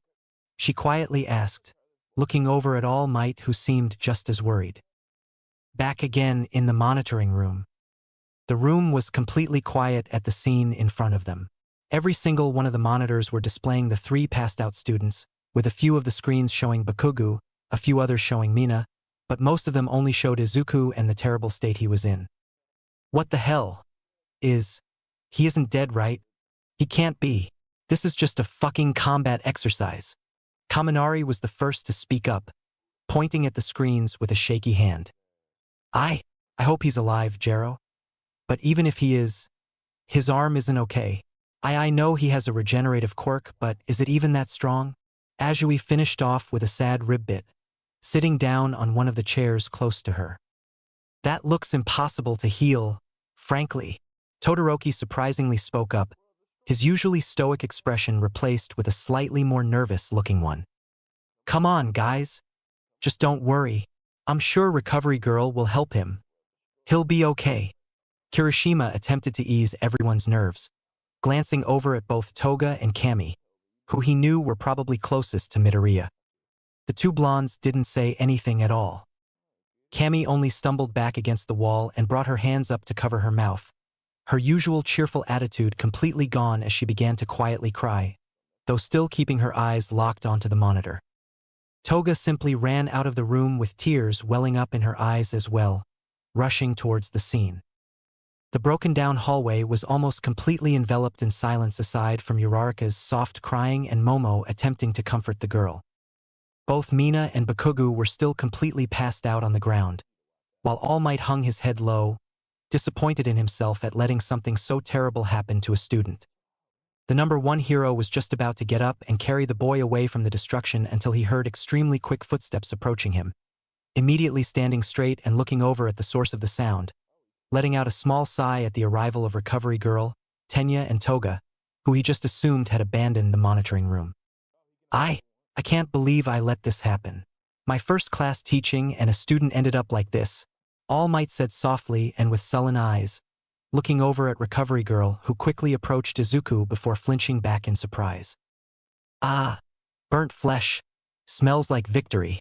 The green-haired boy groaned out all of a sudden, using his good arm to grab at his opposite shoulder. Damn. This hurts like a bitch. Yup, definitely hurts. I fucking told him not to blow up limbs. And he decides to do it anyways. What a dick. Izuku added on with a slightly louder groan, lifting his head up from staring at the wounds to look at everyone who was currently surrounding him, giving them a pained and bloody smile. What? Why, you're okay. Toga and Uraraka yelled out in sync, staring at the boy with wide eyes, which were at the same time filled with relief. Oh yeah, I don't think I could die from something done to my arm. I'm already healing actually. But that doesn't take away the fact that this shit hurts like a motherfucker. Just holy shit. Izuku winced in pain as he tried to move off the floor and wall, attempting to do so for a few moments before Himiko and All Might stepped up to him and held him down gently. Why, young Midoriya, I'd advise that you keep still for a few moments. You're not exactly in perfect conditions. All Might stuttered out, just as shocked as everyone else that the boy who almost had his arm completely blown up was okay. Listen to your teacher, Sonny. Now here, I can tell that your quirk will heal you completely, but this will help you recover quicker. Recovery Girl stepped in, giving Izuku a kiss on the forehead before stuffing his mouth with a few gummies, which he happily ate thinking they were just candy. They were actually medicine to dull the pain and make the patient sleep. Thanks, Grandma. Wait, what I just ate was candy, right? Midoriya asked out with half-lidded eyes, the gummies already starting to affect him. Sure it was, Deku-kun. I'm really glad you're okay. Uraraka sighed softly, looking down at the teen's tired face with a slightly more relaxed expression. You can't scare us like that again, Izuku-kun. The entire class was worried. I was worried. Toga added onto Ochako's words, flicking his sweaty forehead harshly with her fingers. Ow. Okay, I get it, damn babe. Just relax, you know? Take a chill pill or something. Izuku drowsily chuckled, slowly starting to get up and off the floor with both Recovery Girls and All Might's health, both looking relieved to see that the boy's arm was already almost back to normal due to the combination of healing quirks. Well, come on, you four. Help Recovery Girl take your classmates to the nurse's office. They'll all be okay. The worst of the injuries already passed. The man spoke, lifting Izuku up into his arms as Uraraka made Bakugu and Ishido weightless, lifting them up along with Tenya to do exactly as their teacher had said, following close behind the two older individuals as they made their way to U.A's main building. Where are we even going, man? I swear to God. If it's not Disneyland or to visit my mom, I will punch someone. Izuku rambled on, the drugs clearly in full effect as he laid limply in his teacher's arms, looking around at his surroundings before his eyes landed on Momo. Hey, ponytail girl, what was your quirk again? Dressing impracticality? Ha, that's hilarious. He just kept on speaking, now completely distracted from his arm and hurt body. Toga only giggled softly at his antics while Uraraka smiled, same as Momo, who had a smaller and slightly annoyed smile at the sudden comment. I'm really glad Deku-kun's okay. But what's gonna happen to Bakugu? I mean, he did all this. Isn't that like attempted murder? Ochako wondered out loud, looking over at Tenya and Momo. The onyx-eyed girl just gave a small sigh and shook her head, while Ida went on to give an extremely detailed explanation on what could happen to the explosive teen due to his actions. Tenya's rambling lasted the entire way over to the nurse's office and back to the monitoring room, with the brunette and black-haired girl only pretending to still be listening while Toga's mind was elsewhere. She was still just worried about Izuku, even if he was fine at the moment. She was just certain that he was not going to be very happy about missing the rest of their classes for the day. That, and she didn't want him to have to deal with Bakugo again. Still though, for the time being mostly everything ended up well. The only issues left had yet to come anyways. Izuku was still very much drugged by whatever recovery girl had given him, but it was thankfully quickly fading away. He had thought they were gummies, but it was a clear lie after he had started seeing the people around him all just slowly start flying around the place. It made no sense, which was the only reason as to how he realized he just wasn't thinking sanely. Either that or he was just going insane. Though even if he was drugged, he was doing a whole lot better. His arm had fully healed and felt better than ever, which was incredible, and he had even won the match. He and Uraraka had been up against 3 very strong opponents and kicked in their teeth completely.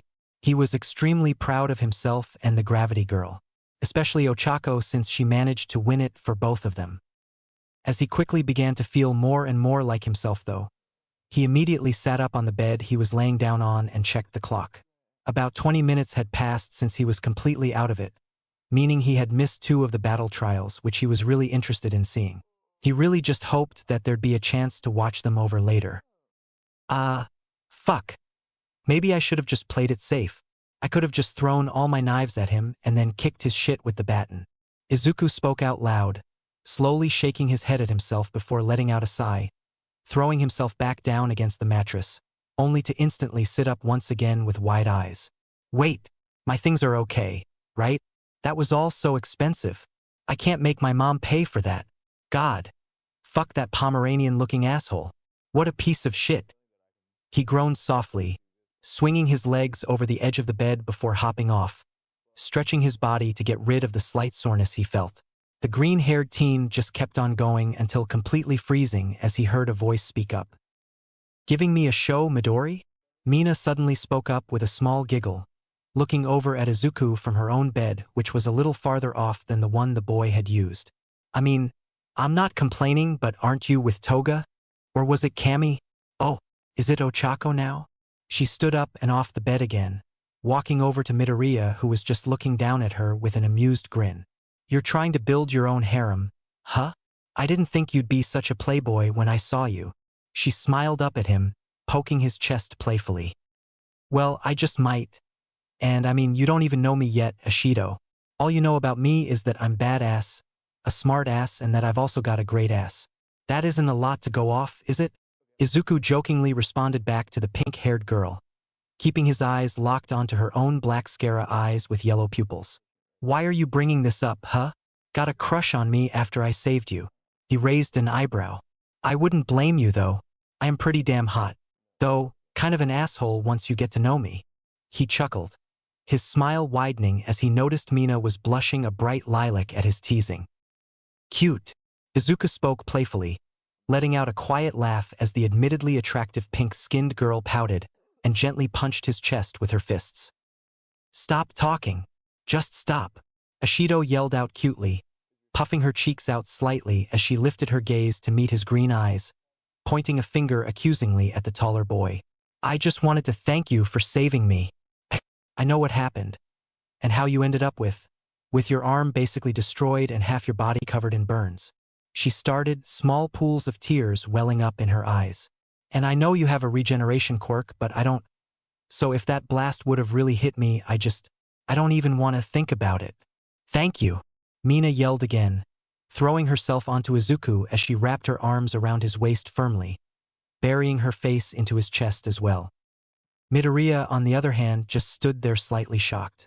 He had saved her, that was true, but he had done that before in the exam, and even before that he helped people out a lot.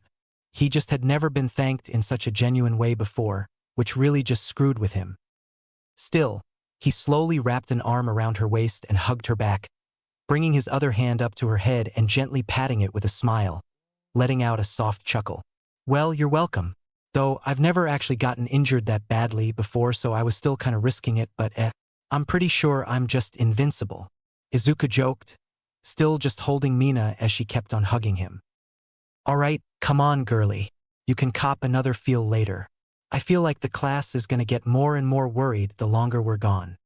He added, slowly pulling back from Ashido, who still had a pore on her face for some reason. She looked cute. Really fucking cute. The shorter girl nodded and wiped at her eyes with her hands, her pore slowly turning into a smile. Mina. Just call me Mina. And yeah, let's go. Your girlfriends are probably worried. She immediately began teasing him again. God. They're not even my girlfriends yet. And I mean, who knows?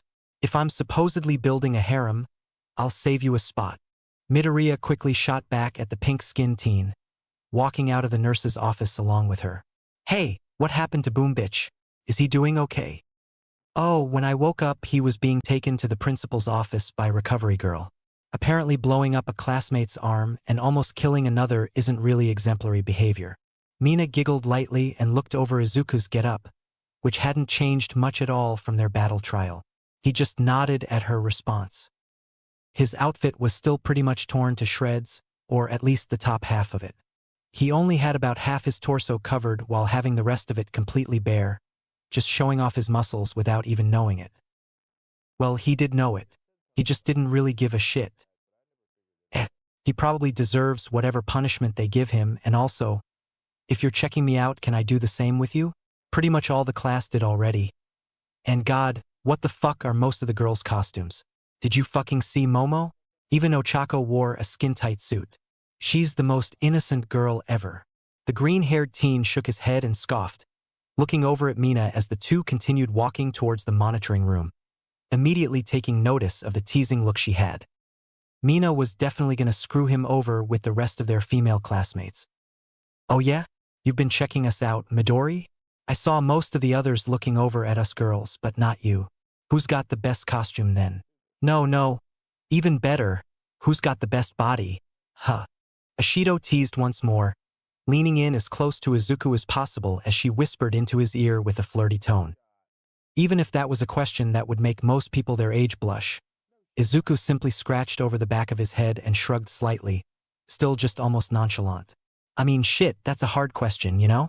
I'm pretty sure the others in the class mostly gawked at Momo, but it's obvious that I think Kami and Toga look damn good in their costumes.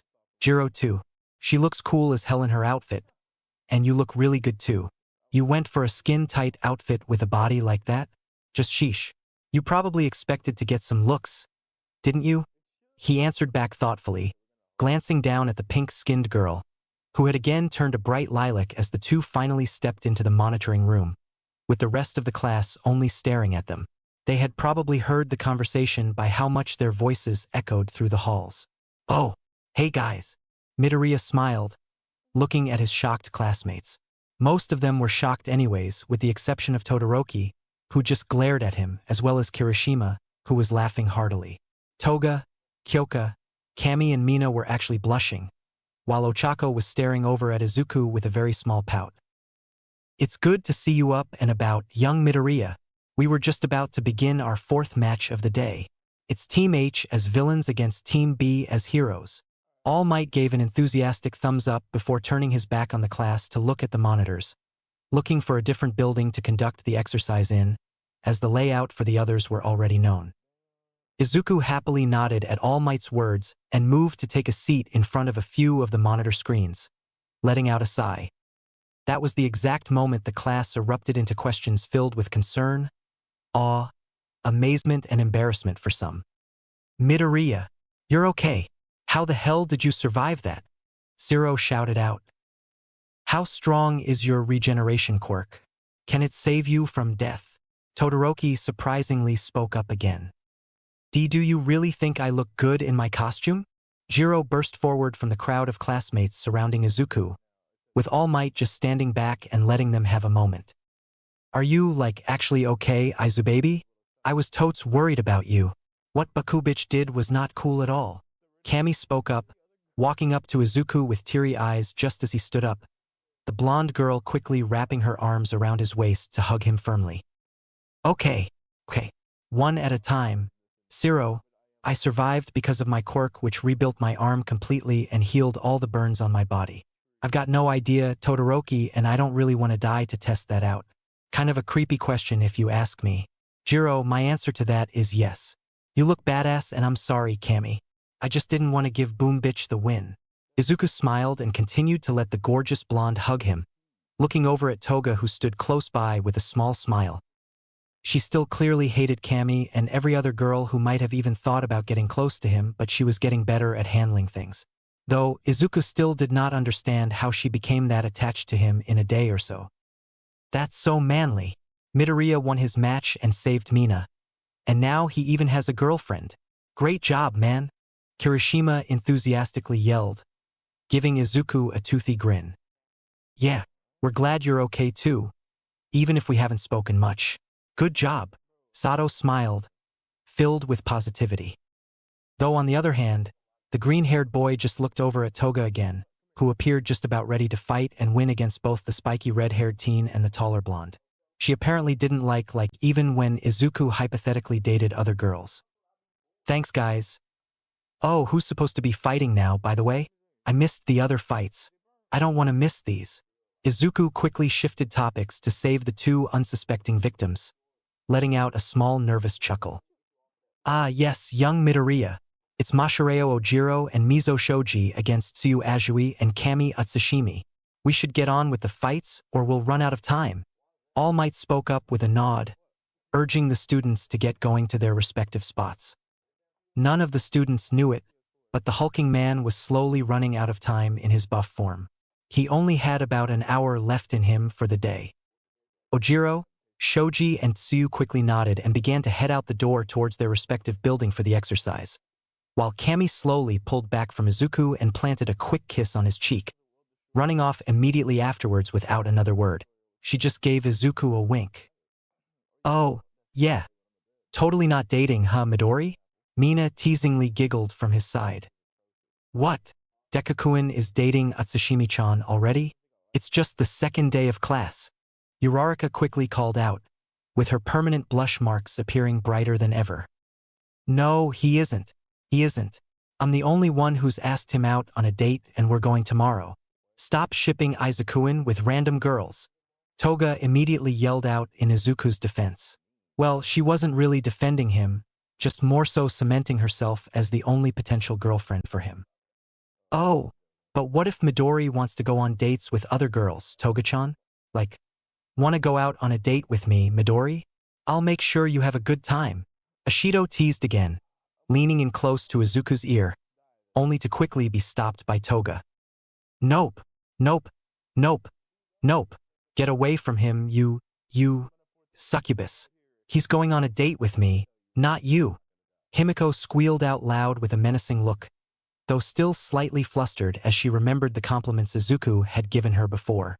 He really had straight up said he found her to be extremely attractive and that just embarrassed her for some reason. Okay, students, that's enough. The 5 minutes of prep time for Team H has passed. Team B may enter the building now. All Might's sweat dropped, glancing back at the green-haired teen standing between Toga and Mina.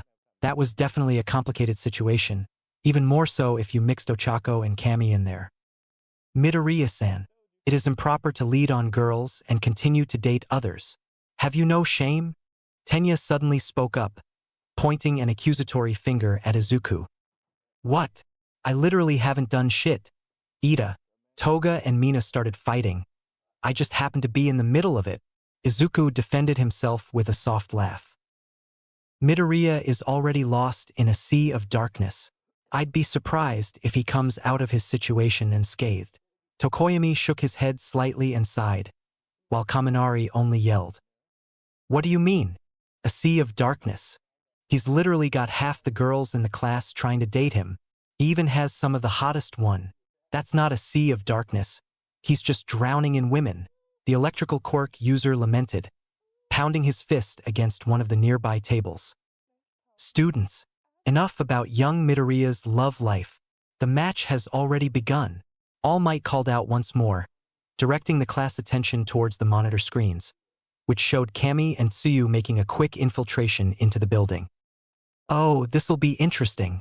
Izuku smiled as he leant closer to the displays, watching attentively as he immediately dropped the topic the girls still wanted to fight about.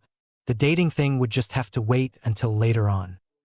The match had indeed already begun, and Ojiro, along with Shoji, had planned out their defense.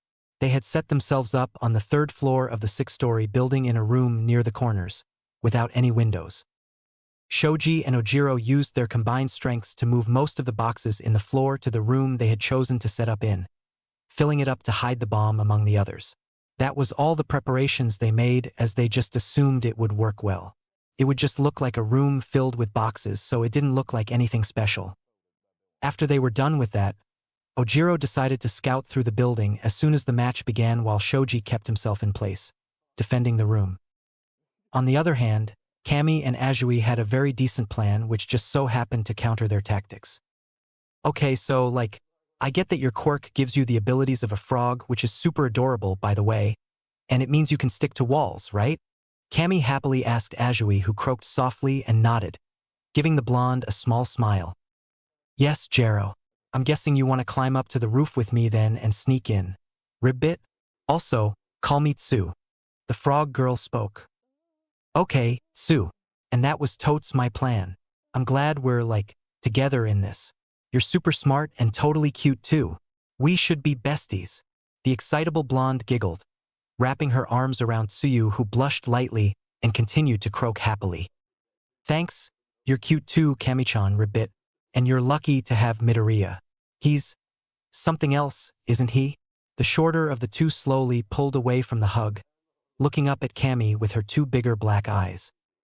He's so hot, like OMG. But we're not dating yet.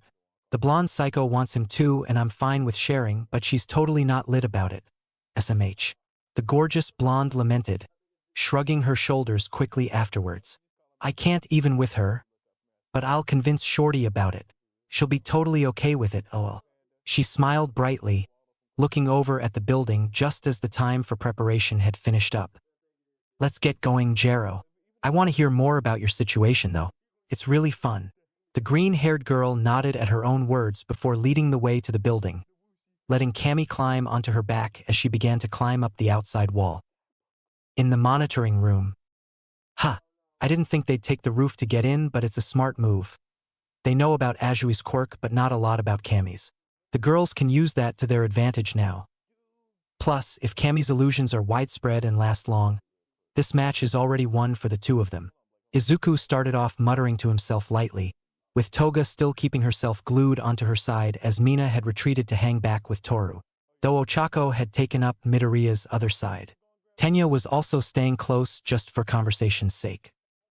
That is a good observation, Midoriya-san. Both Ojiro-san and Shoji-san are physical fighters, and if Utsushimi-san manages to keep them confused and at a distance, it will be an easy win. Ida agreed with a nod, crossing his arms in front of his chest as he watched the match. The bespectacled boy was already done with his match, as he and Kota had won. The other match that had played out had been won by Todoroki and Kyoka in a split second as the whole building was frozen. It was probably Tsuyu's plan. Utsushimi doesn't seem smart enough for it. Toga pointed out with a small scowl at all the praise Izuku had given the girl, squeezing his arm gently. Come on, Toga. I know you don't like her, but she's surprisingly smart. Even if she only talks in slang, she got third in our class for the written exam. You really gotta work on dealing with jealousy. I'm pretty sure I'll be praising you during your match too. So don't worry. Midoriya quickly defused the situation, leaving Toga with a small pout and blush as she continued to watch the match. Ojiro, I hear some movement near the wall opposite of this room. They're coming in from the outside, probably the roof. Shoji spoke as he turned one of his hands into an ear, calling out through his comms to the tail quirk user. I'm on the first floor right now. I'll head on up there now. You just keep listening in and telling me where the two are. Mashireo said quickly, immediately rushing back up the stairs, reaching the fourth floor in just a little less than a minute, only to find both Kami and Tsuyu standing there in front of him. The only problem was that there were multiple Kamis and Tsuyas, endlessly duplicating and filling up the room. Of course, this was all just done by the use of Kami's illusions. It's Utsushimi's quirk, nothing else apparently. The floor is filled with illusions of both her and Tsuyu. There's sound and everything.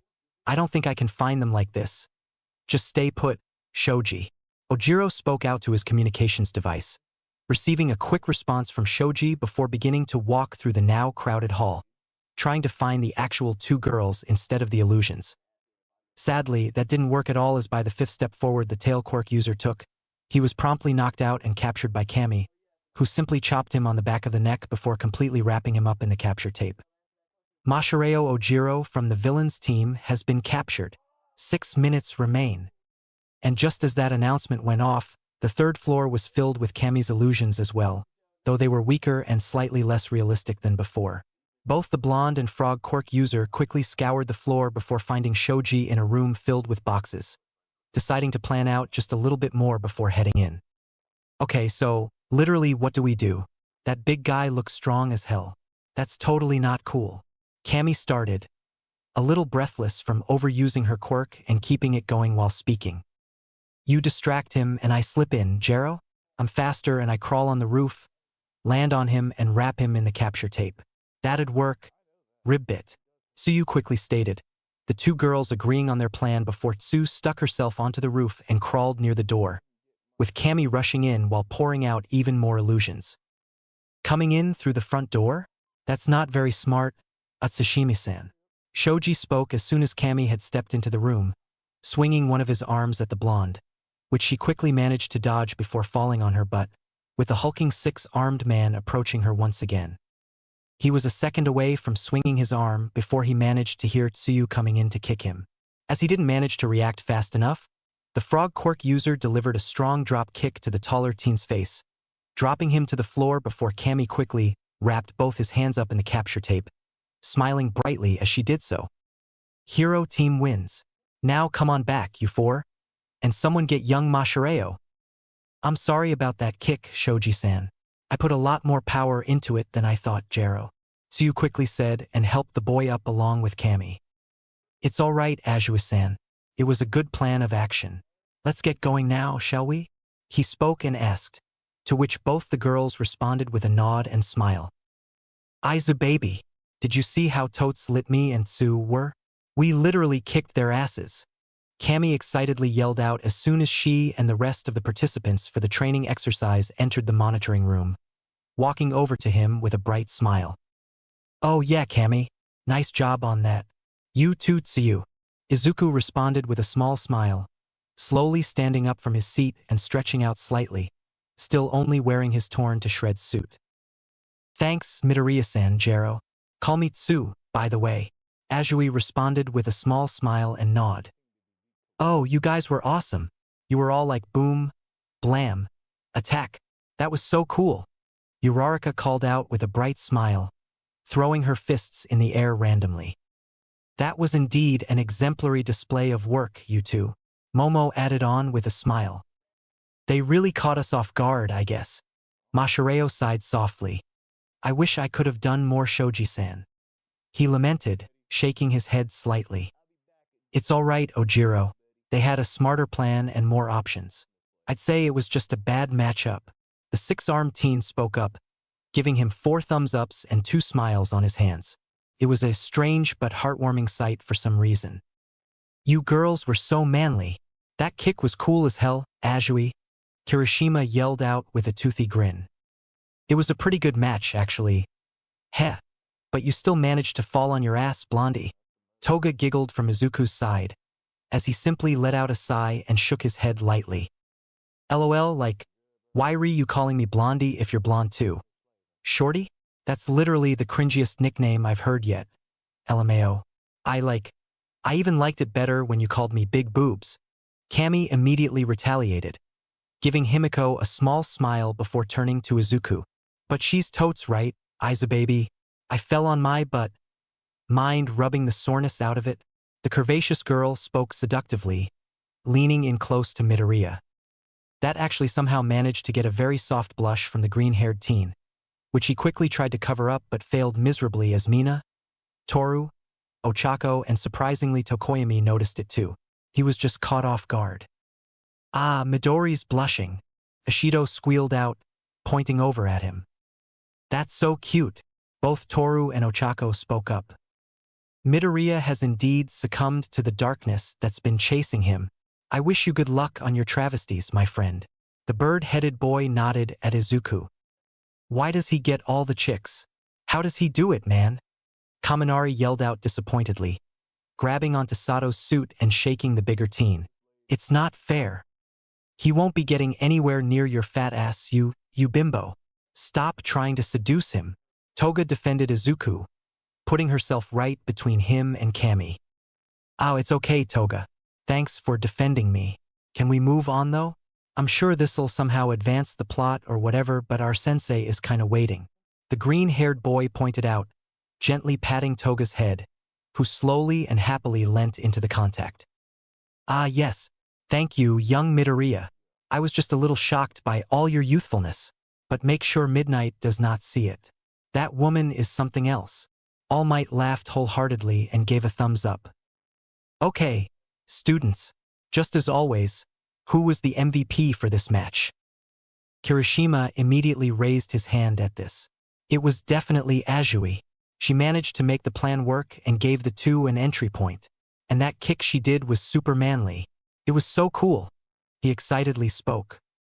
Ah, well, I would say that the MVP for this round should be Shoji. He stayed focused on the goal for this match, defending the bomb. He just so managed to get caught off guard and was overwhelmed. Hence why the MVP should go to Atsushimi-san. Without her illusions, their plan might now have worked. Tenya chopped his hands in the air, nodding furiously at his own words. Yeah, I think that's accurate. It's Kami. Plus, that plan was yours too, wasn't it? Izuku said, smiling at the blonde. I swear I'm not just saying this so she'll let me cop a feel or anything. I'm pretty sure she'd let me do so anyways. He joked quickly after, letting out a laugh as Toga softly punched his chest. That's literally so true, lol. Kami agreed with a smile, giggling softly. Alright kids, enough about that. The MVP for this match is Kami Atsushimi.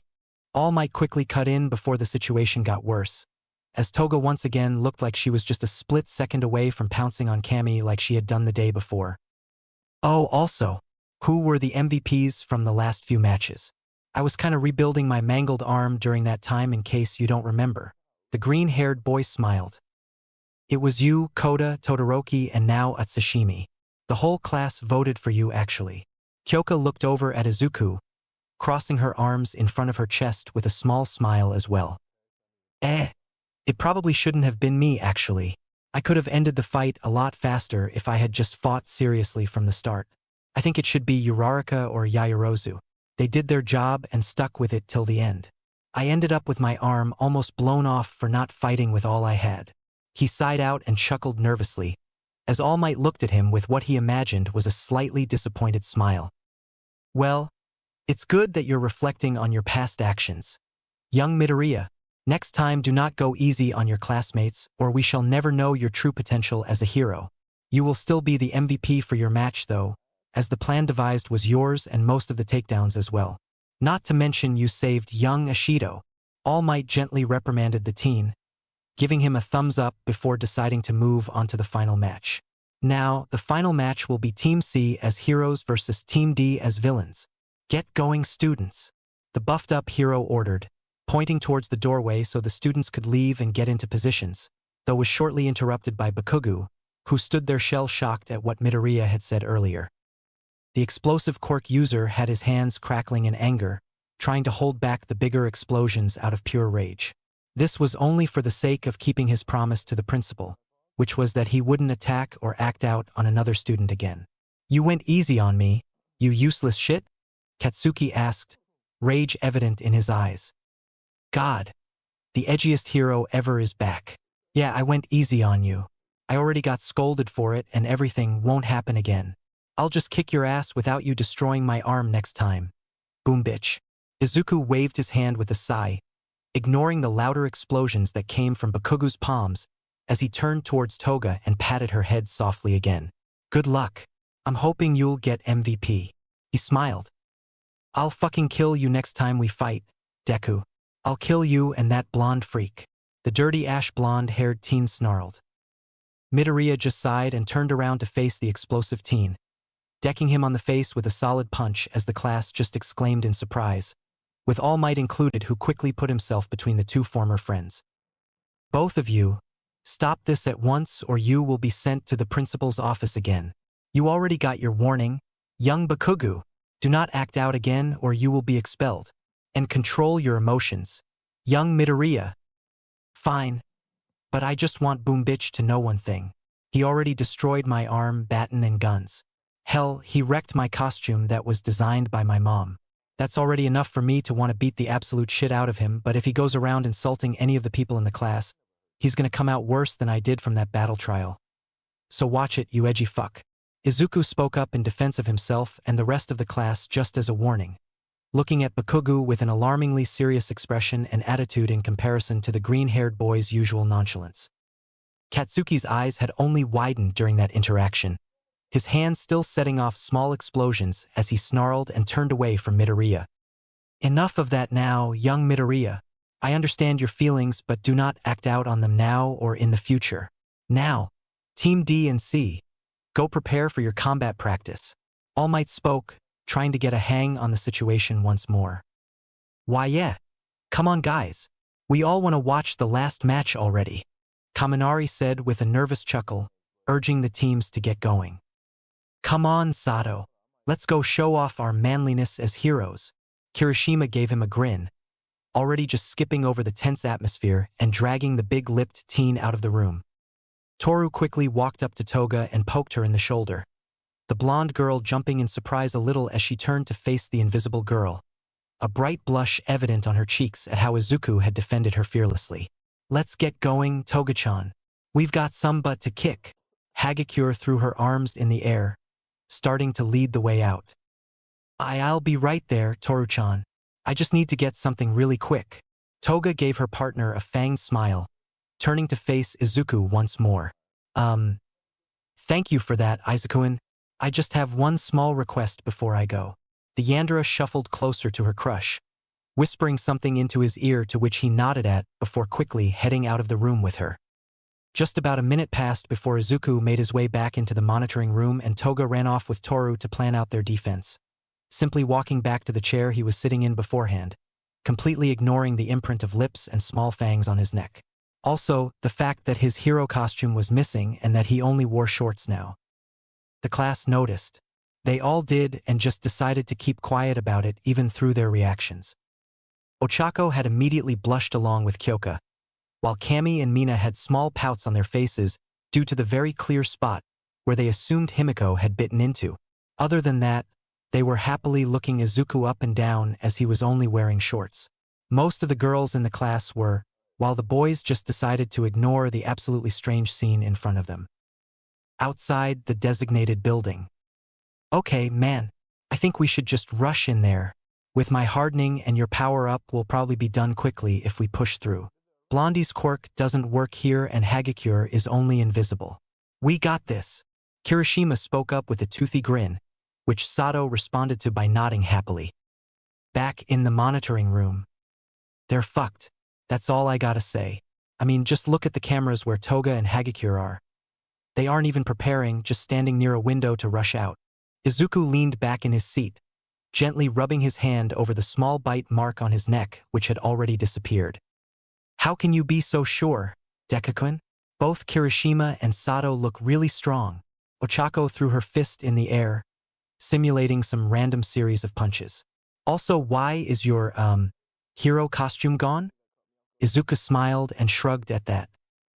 Yeah, that's true, but I know those guys better than you two and I agree with Midoriya. They aren't exactly the most clever. If the girls have one good trick up their sleeve, it's a done match. Kaminari agreed with Izuku, giving him a thumbs up. But seriously, man, why are your clothes gone? I guess we'll just have to wait and see why. I'm assuming he has a good reason for it. Shoji spoke, keeping his eyes glued onto the screen. I just gave it to Toga. She needed it apparently for whatever reason. Izuku shrugged again. The preparation time is up. The match has officially begun. All Might spoke up through the intercom. Kirishima and Sato took a few more seconds to plan out their tactic before walking into the building and slowly moving through the halls, having had changed plans a tiny bit to find the bomb before going all out. Little did they know they were already screwed. The two girls had set up the bomb on the roof as they knew that neither Kirishima or Sato would be able to get there quickly, and just exited the building as soon as the match started, entering through the front door and behind the heroes. Toru had gotten rid of her boots and gloves and was just running around naked while Toga had transformed as soon as they were behind the other team. That was the one reason why Izuku's neck still had a small pair of lips noticeable on it.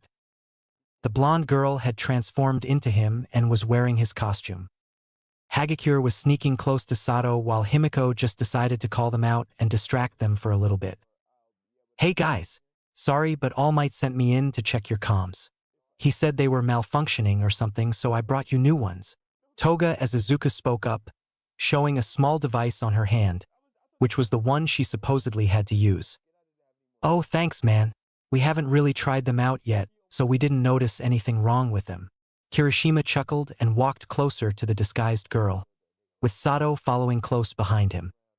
"Yeah, no worries here. You just give me yours and I'll get out of your hair." Himiko smiled as Kirishima removed the small device and stretched his hand out towards her. "Thanks for the easy win, guys. I thought you'd be more clever than this, actually." The yellow-eyed girl spoke up once more as the two heroes looked on in confusion, just before Toga grabbed the capture tape from behind her and swiftly wrapped it around Kirishima's arm and neck, basically anchoring his own arm around it. "Eijiro Kirishima of the hero team has been captured. 9 minutes remain." "Hey, what the hell?" Sato spoke up as Kirishima was muffled by his own arm sticking to his face firmly. "How does that even work?" The big-lipped boy called out as Toga's disguise began to fade, leaving her just in her own hero costume. "I think it's called being smart, buddy. You just lost." Toga smirked as Toru swiftly wrapped her own capture tape around the hulking boy's ankles, finishing the match. It really was an easy win. "Both heroes have been captured. The villain team wins." A booming voice called out. "Yay, we won, Toga-chan. That was such a cool plan." Toru immediately threw herself at Himiko, hugging her tightly as the two giggled and jumped in place a little. They finished the trial in record time. They could celebrate. Soon enough, the last team was back in the monitoring with the rest of the class.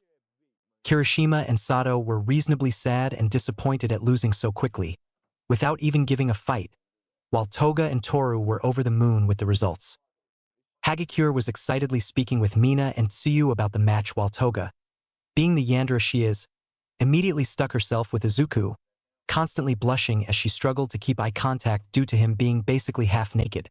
She had even been so excited about coming back to her friends and Izuku that she had left his destroyed hero suit in the building. He apparently didn't mind though, as he comfortably continued to stand beside the shorter blonde. "Good job on that match, students. Now, who was the MVP for this match? Please, give an explanation instead of just pointing out who was cooler." It was clearly one of the two girls from the villain team. Both shitty hair and lips didn't do shit. They got fucked up. Bakugu snarled right off the bat, staying a little farther away from the rest of the class. Does he mean us by that?" Sato quietly asked Kirishima, who furrowed his eyebrows and nodded. "Well, I'd say it was Himiko-san. Their plan worked out solely because of her disguise and distraction, which worked on the hero team. She gave Hagakure-san enough time to sneak up on the other two before giving a swift and coordinated takedown. The plan was her idea as well, correct?" Yaoyorozu asked, looking over to the two girls, who nodded. "Yeah. Plus, Toga-chan was smart enough to ask for Deku-kun's blood beforehand. That's why you came in with those marks on your neck, right?" Ochako asked, giving both the blonde and green-haired boy a smile. Toga quickly nodded and smiled as well, blushing softly at all the praise she was getting. "But may I ask why you took blood from his neck? I understand that it has great blood flow, but it would have been easier to take directly from the veins on the arms, correct? It seems a little impractical if I do say so myself," Tenya pointed out as he raised his hand, looking over at his fellow students. "Ha, he's actually right. Oh, I bet you just wanted to suck on his neck and give him a hickey, Toga-chan," Mina squealed out, pointing at the girl and giggling loudly as some of the others joined along. At that, Toga immediately began blushing even brighter and attempted to hide behind Ochako, who somehow had an even bigger blush. Kaminari looked like he wanted to murder Midoriya while the other boys in the class just chuckled and looked on in disbelief. Bakugo just kept quiet, letting out a soft growl in anger. How could a girl want Izuku instead of him? A useless meat shield? What a joke. Wow, I totes respect that girl. I would have done the same. That's lit, fam. Cammy smiled at the two. Seriously, is no one going to point out how unfair this is? Midoriya has two of the hottest girls thirsting for him. What are we going to be left with? Kaminari couldn't hold back anymore, simply shouting out before being interrupted by Kyoka stabbing an earjack into him. Quiet, Sparkplug. All of you shut up too. All Might Sensei looks traumatized enough by you horny people. The purple-haired girl said with a small blush evident in her face, still struggling to keep her eyes off Izuku's body. Thank you, young Jiro. Yes. I must just say what you all did a splendid job today, and we will review your fights in class later on. For now, I must bid you adieu. All Might nervously laughed as his body was lightly steaming, sprinting out of the room and towards the teacher's lounge. My, I had no clue our professor knew French. Not only does he have an exquisite sens-du style, but he knows the greatest language on earth. Aoyama sparkled from off to the side, laughing to himself. So, does this mean we can leave already? Zero ignored his sparkling classmate and asked, receiving a nod from Koda, simply shrugging and starting to lead the class to the changing rooms once more. Meanwhile, Toga and Izuku stayed back a tiny bit at his request, watching the rest of the class get a lead on them before following behind. They weren't exactly sneaky though, as Kami, Ochako and Jiro managed to notice them sticking back a bit, the blonde and brunette bubbling a little with jealousy while Kyoka just blushed as she could hear what they were saying. It wasn't anything too gossip-worthy, but it was still cute to hear. You did a great job, you know? You kinda surprised me at first with wanting to take my blood, but it's fine. I'm still a little curious as to why you bit and sucked at my neck a bit before taking the blood into the syringe. Midoriya asked with a small smile, looking down at Toga. Oh, I didn't want to hurt you. I bit into it and sucked first because my saliva has a numbing effect. And I'd be lying if I said that I didn't want to get ahead of the other girls. I honestly don't understand how you don't notice them looking at you. Izuku-in, those bimbos like you too. Himiko complained with a pout as she stomped her foot on the ground lightly, looking right back up at the boy. I do notice. I kinda ignore them mostly. I mean, you probably noticed that you're exactly like a Yandere girlfriend. Even if we aren't dating yet, so I just kinda think it's funny how defensive you get. It's cute. The taller of the two chuckled, shrugging his shoulders lightly. Also, would you mind moving our date for today? After school and all. I kinda wanted to visit my mom for the weekend. He chuckled, smiling at Toga. Himiko only blushed lightly and nodded her head, giving Izuku a fanged smile before she quickly kissed his cheek. Yeah, that works perfectly. After class, right? Yeah. Let's do that. She giggled softly and began to run to the changing room, clearly extremely excited. Ah, I'm actually going on a date with a Yandere. I mean, I called her out for it even and she didn't care. The green-haired boy thought with a smile, standing in place for a second before continuing on forwards to the changing rooms. It'll probably be fine. She might seem a little crazy, but that's fine. Fuck. I just hope she doesn't try to kidnap me or something. He sighed with a light shrug. She's still cute. I'll take the risk. Izuku stepped forward and into the changing rooms, actually feeling a tiny bit excited for the date. The day had just ended for the hero course students in U.A, meaning that Izuku and his classmates were just going back to the dorms after an admittedly tiring day. He had stayed back a little as he was scolded by Aizawa for not pushing himself, threatening him with expulsion as well before praising him for saving a classmate.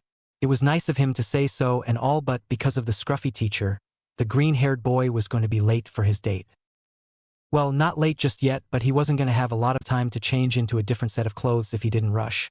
And as he honestly didn't want to disappoint Himiko in any way, he rushed to his room once he got to Class 1A's dorms. He had only about 5 minutes left to prepare, but thankfully, he had showered and cleaned himself thoroughly, so all he had to do was get dressed at least somewhat decently. He didn't even know what they were going to do on their date anyways, so he had to find a more casual outfit. In those short 5 minutes Izuku had before meeting up with his girlfriend, he decided on wearing some jeans, a white t-shirt with a red and black squared flannel on top, as well as his signature red shoes. He didn't really even know how they were still in such a good state anyways. The shoes looked as good as new, and he just practically used them to do anything or go anywhere.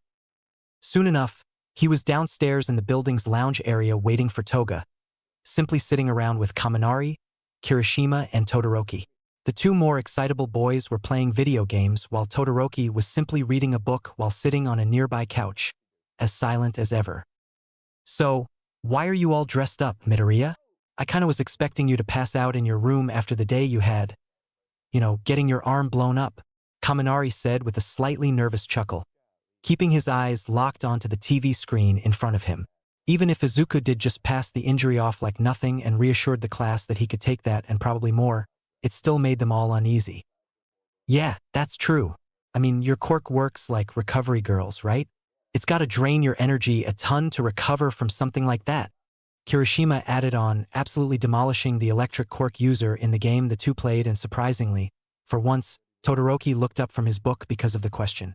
It wasn't really that interesting per se, but it would give some insight of probably one of the most powerful quirks in their class, even if it wasn't specifically combat-oriented.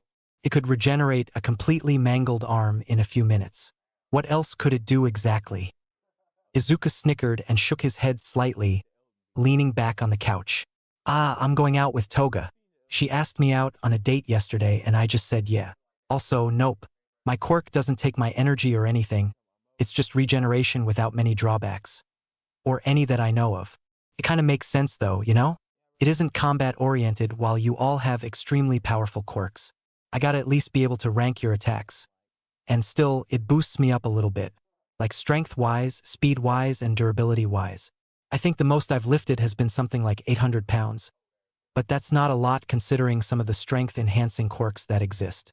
He chuckled and leant back into the couch a little more, his amusement growing as both Kaminari and Kirishima turned towards him with different looks, dropping their controllers. "What? You already got a date? It's the second day of class. Help me get a date too. With anyone, I don't care," Kaminari immediately shouted out, getting on his knees and begging Midoriya for help. Kirishima, on the other hand, stood up and threw his fist in the air, looking at Izuku with competitive eyes. Hell yeah. That's incredible. Even if you don't have a quirk to fight, you're strong as shit. That's so manly. We should totally train together." The redhead nodded his head excitedly. "Sure. I don't mind training at all. Though, Kaminari, I'm not sure how to help you. I guess all the girls are just incredibly attracted to my roguish good looks." Izuku playfully responded back and smiled, glancing over at Todoroki, who was still just staring at him. What's up with the stare, man? Got a crush on me or something?" he asked with a grin.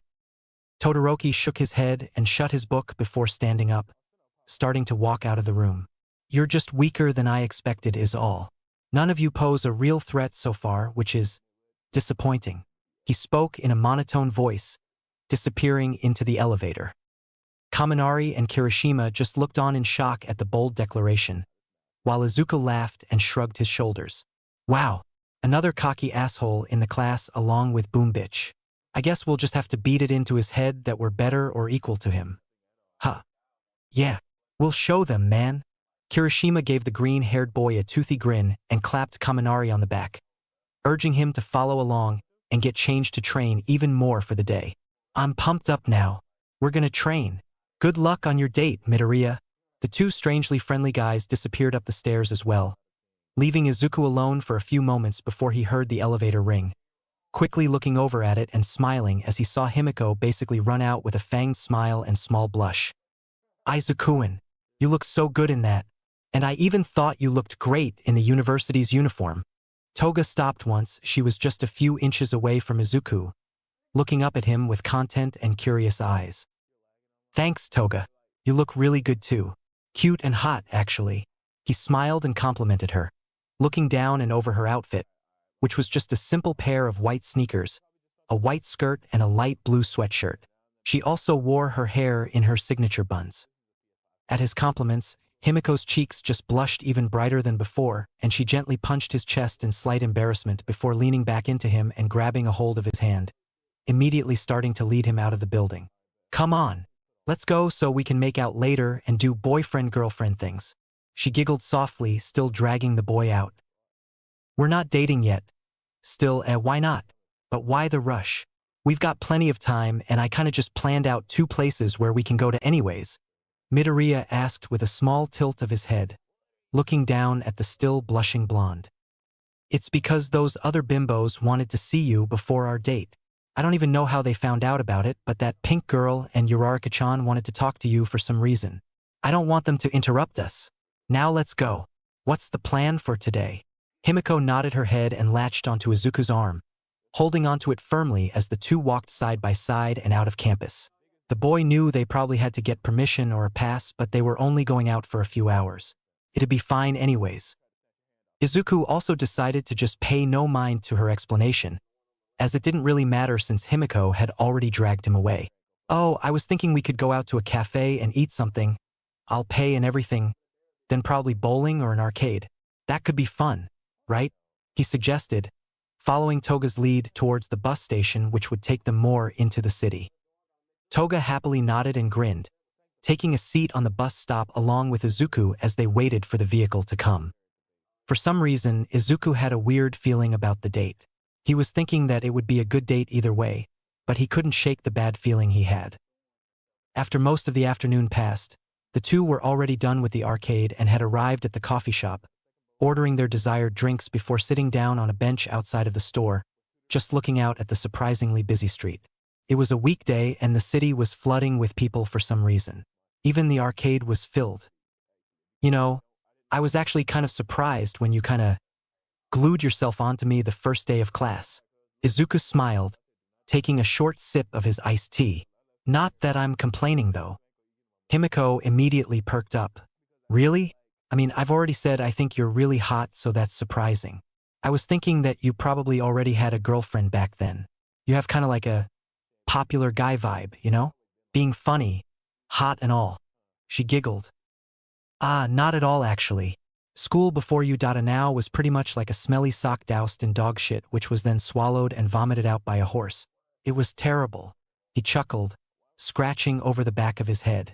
Childhood in general wasn't great. Shit was pretty much decided by who had incredible quirks and all. Or who had strong and normal ones, really. I have a pretty much invisible quirk, so I was kind of isolated, considered quirkless and bullied. I mean, haven't you ever wondered why Bakugo hates me so much? And why I hate him back? He made life hell back then. Well, he and his troop of goons. Izuku explained, sighing softly. I guess that you two had some bad blood, but I didn't think it was bullying. I went through a similar thing when I was little anyways. Having a blood quirk immediately makes you look like a freak, and with my yellow eyes and fang teeth, that was just amplified. I was the token weirdo. Sucked too. And those things are from my dad's side since my grandma had a cat quirk. My parents thought I looked cute at least. She shook her head sadly, placing her drink down on the floor right next to her legs. Izuku gave Toga a small smile and gently wrapped his arm around her shoulder, pulling her closer to him as he suddenly chuckled. I guess it makes sense that we like each other, huh? 2 bullied kids. 2 kids who are now extremely hot and amazing. It's like out of a movie. He playfully spoke, looking down at the blonde who was gazing right back up into his eyes, her cheeks flushed red. You like me too? Really? She quietly asked, fiddling with the edge of her skirt, still looking up at Izuku.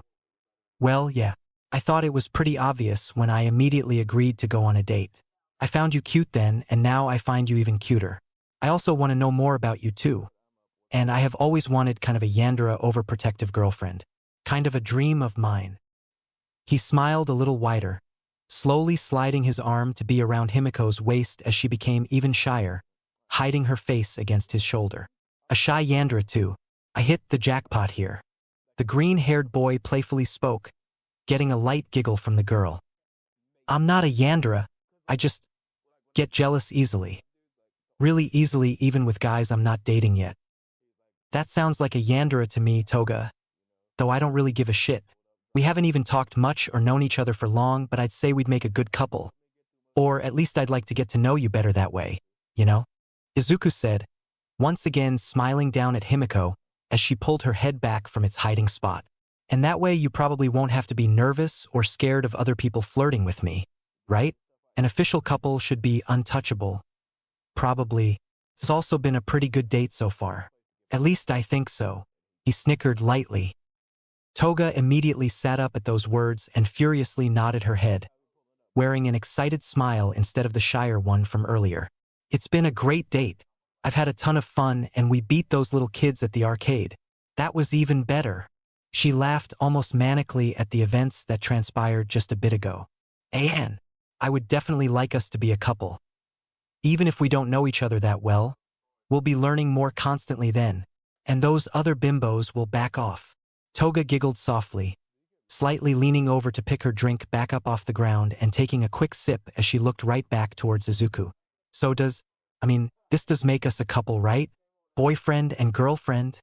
I'd still kinda like it if you would ask me directly. I think it'd be pretty cute. She blushed once more. Wow, really? It's not enough for me to say I want us to date. Izuku couldn't help but laugh, playfully shaking his head at Toga. Sure. God, I feel like I'm proposing or something. He smiled, turning a little more to face the blonde girl directly, gently taking one of her hands in his own. Toga Himiko, would you do me the honor of being my girlfriend? At that, Himiko simply squealed out loud and giggled while turning as red as a tomato, nodding her head at a speed that would even rival Ida's.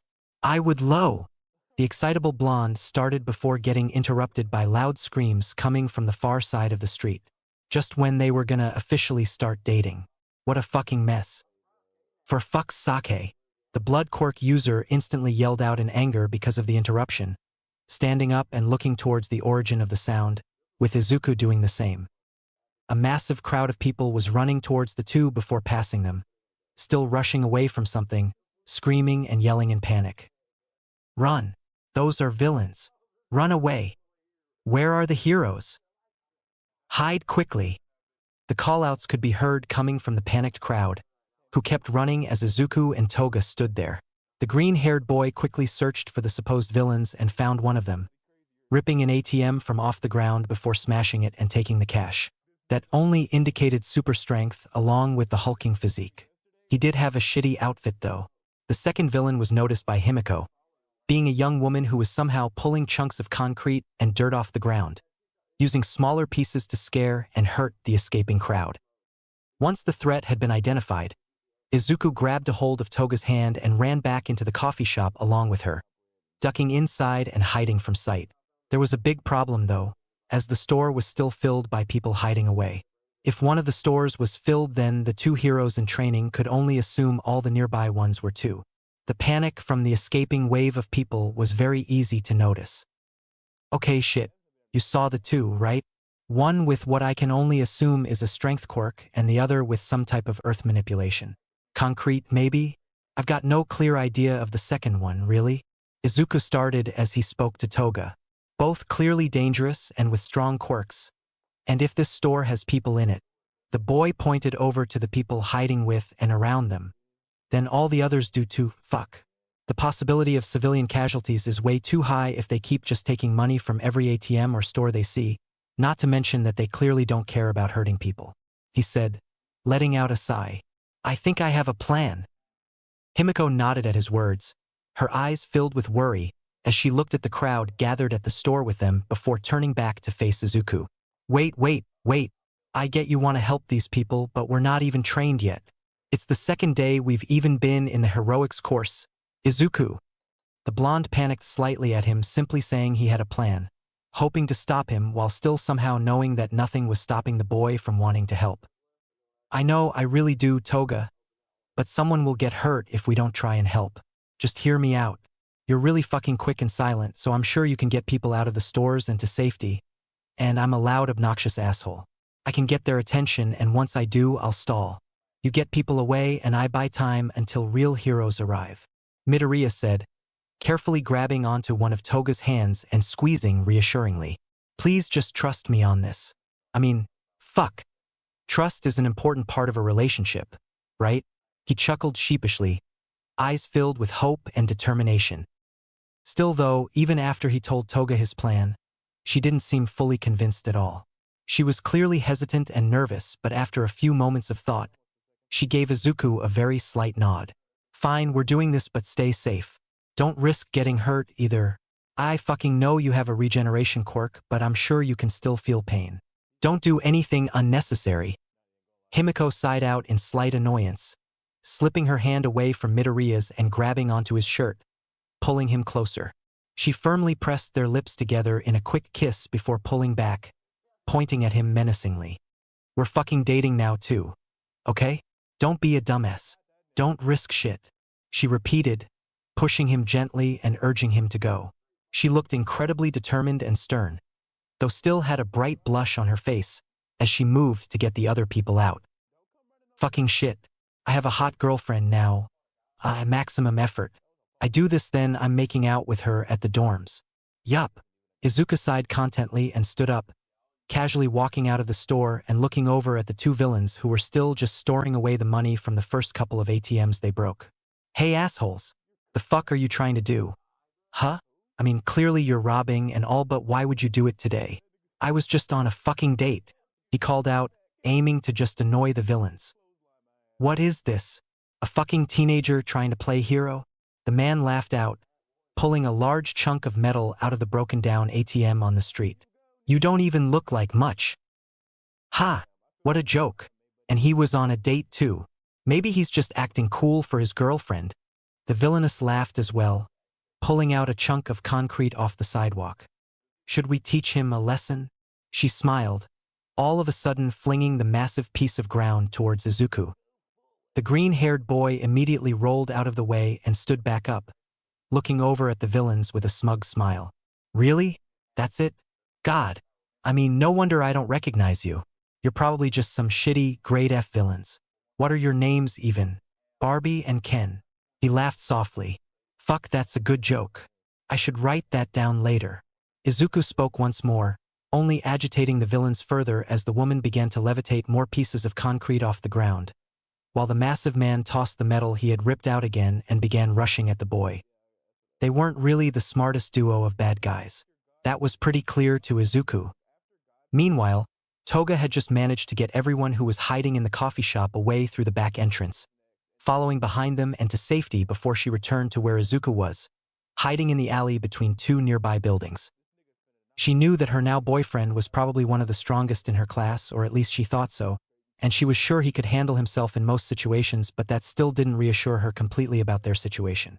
Izuku had an invisible quirk, was skilled, and was extremely strong and quick anyways, but the villains seemed too strong for him either way. It was two fully grown adults against a boy who had just started the hero course at University. Not to mention those villains had clearly more combat-oriented quirks. She couldn't help but worry about him, but from what she could see, he was faster and doing better than the other two. He was easily dodging the bigger man's punches while also evading the massive chunks of concrete the female villain was throwing his way.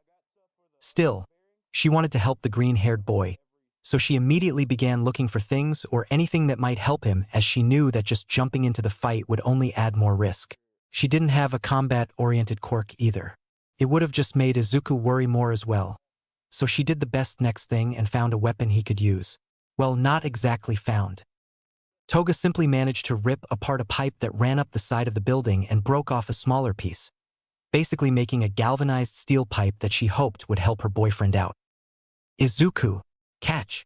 Himiko yelled out, throwing the long piece of steel just as she caught Midoriya's attention, allowing him to catch the pipe and immediately swing it at the villain's face, knocking him back momentarily. Though, just as he did so, the cement manipulation quirk user rose another smaller chunk out of the ground and threw it at Izuku, throwing him back several feet and onto a bench, which broke under the strength of the landing. Shit. Didn't hurt much, but fuck, that caught me off guard.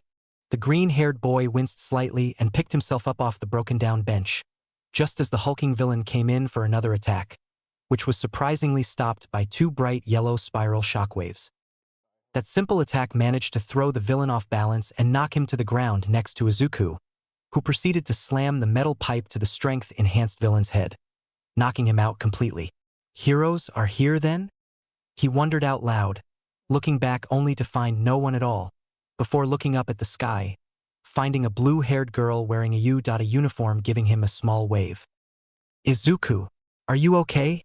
Toga interrupted the incredibly small interaction, running to Midoriya's side even if there was still a villain up and about, though said villain was in shock at her partner being taken down so easily. The boy nodded quickly and turned back to look at the other Yu, a student who saved them, just as she was flying down to ground level, keeping her eyes locked on the female villain. Thanks for the save, Izuku started, looking at the shorter blue-haired girl. Nijire-chan. That's my hero name. The girl they now knew as Nijire smiled, shooting 2 more spirals in the direction of the last standing villain, who quickly rose up a massive wall of cement and blocked the attack. Earth manipulation or something? Cement, actually, I think at least, Toga informed. Yeah. Also, how about you keep blasting those weird shockwaves at her while I go and try to stop her? You know, you distract her and I'll strike. Izuku suggested, gripping the metal pipe in hand a little more firmly. You seemed capable enough before, so sure. I want to know about your quirk later though. My guess is that it enhances your reflexes. Nijire quickly began to shoot smaller shockwaves at the villain, while Izuku pulled Toga a little to the side. Alright, Toga, I'll rush in on the right side and you go left, okay? Make as much noise as possible too, but stay safe. I'm gonna knock that bitch out. He ordered his new girlfriend, who nodded and immediately began running towards the villain's left side. Izuku quickly followed through to the right side. Hey, you dumb bimbo. You ruined my fucking date, you bitch. Himiko yelled out, the small amount of pent-up rage she had showing as she sped towards the other woman, who instantly launched a piece of cement towards her. Toga only threw herself on the ground to dodge before continuing forward and looking over at Izuku, who was quickly approaching the villain as well. Nijire was still just firing off shockwaves. Annoyingly though, the villain soon noticed Izuku again and chucked multiple sharp pieces of cement his way. He didn't have time to dodge, so simply took the attack and threw the pipe strongly towards the attacker, who had just turned to block yet another strike from Nijire. The pipe just managed to hit the woman on the side of the head and knock her out as well. 2 first years and a hero in training defeating 2 surprisingly powerful villains. That was gonna make the news. Yay! We did it! That was so cool! Nijire excitedly yelled out as she approached the blonde girl, who was simply staring at Izuku wide-eyed while he was plucking out sharp pieces of cement out of his arms and chest. Why do people always fucking rip my clothes? I'm gonna run out of shit to wear soon. Though maybe I should go shopping anyways, Izuku muttered quietly, grunting slightly as he ripped out the last larger piece before looking over at the 2 girls.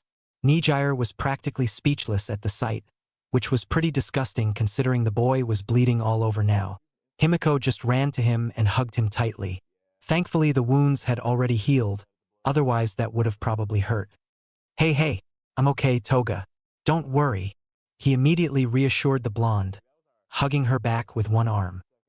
You're such a fucking idiot. I know you can heal, but that doesn't mean you need to risk getting hurt all the time. Himiko pulled back slightly and pounded her fists softly into his chest. I told you to be careful, dumbass. She hugged him once more. I know. I'm sorry. I promise it won't happen again. I'll avoid getting hurt whenever I can now. Izuku sighed softly, this time firmly wrapping both his arms around Toga, holding her close. Nijire was still just watching the 2 with a small smile on her face, the shock from before being completely gone. She would have interrupted, but she didn't want to ruin such a heartfelt moment. Though the moment was quickly interrupted by the police arriving along with Kamui Woods and MT Lady. Izuku? Toga? Nijire spoke up, having picked up their names from their earlier conversations. We should go talk to the heroes and tell them what happened. Especially you 2 since you were here before I arrived. Izuku gave the blue-haired girl a nod, while Toga just kept on hugging him for a few more seconds before pulling back with a small pout, punching him once again before grabbing onto his face and pressing their lips together for the 2nd time that day. For a first date, that was pretty damn good in his opinion. Dumbass, you're taking me on another date later for this. You owe me. The blonde poked his chest with each word, pulling him towards the waiting heroes right after. I'll happily take you on another date, Toga. The green-haired boy smiled and continued to walk alongside Nijire and his girlfriend, quickly realizing something else. Ah fuck, we don't have a license to use our quirks in public yet. So we're screwed here and with Aizawa-sensei. Huh. The blue-haired girl giggled and shook her head instantly at his words. Yup, you still did the right thing though. And I had a feeling you two were Udata students too. First years, right? She asked with a curious smile. Toga nodded and clung onto Izuku's arm a little more firmly, somehow already getting both protective of him and jealous. That's so cool. I didn't see your quirk though, Toga. And yours is like some type of super healing, right? Does it have any other effects on you? Is that why you were so fast and managed to fight the two alone? How strong are you? Where did you place in the entrance exam? Nijire kept going with her onslaught of questions, thankfully being stopped by Empty Lady and a few police officers who pulled her to the side. Kamui Woods was looking straight at Izuku and Toga though, ready to scold them for their actions. Izuku spoke first though. All right, before you say anything, I was the only one who acted and made use of my quirk. I took the villains head on and stalled for time while Toga here got people out from the nearby stores and to safety.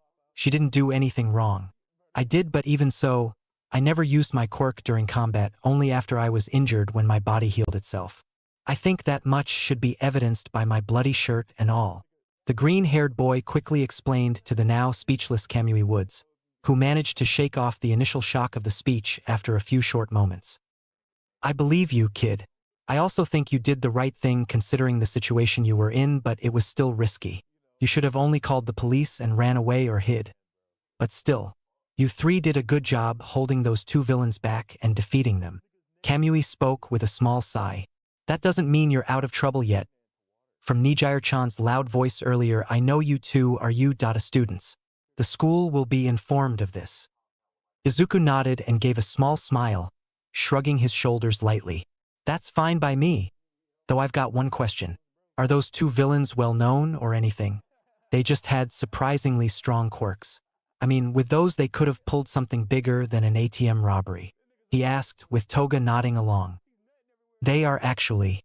Those two have been on the run for a month or so. The names are Piledriver and Carmen. Wanted for robbery, theft, assault, and murder. Kamui Woods informed the two heroes in training. Again, you did a good job taking them down.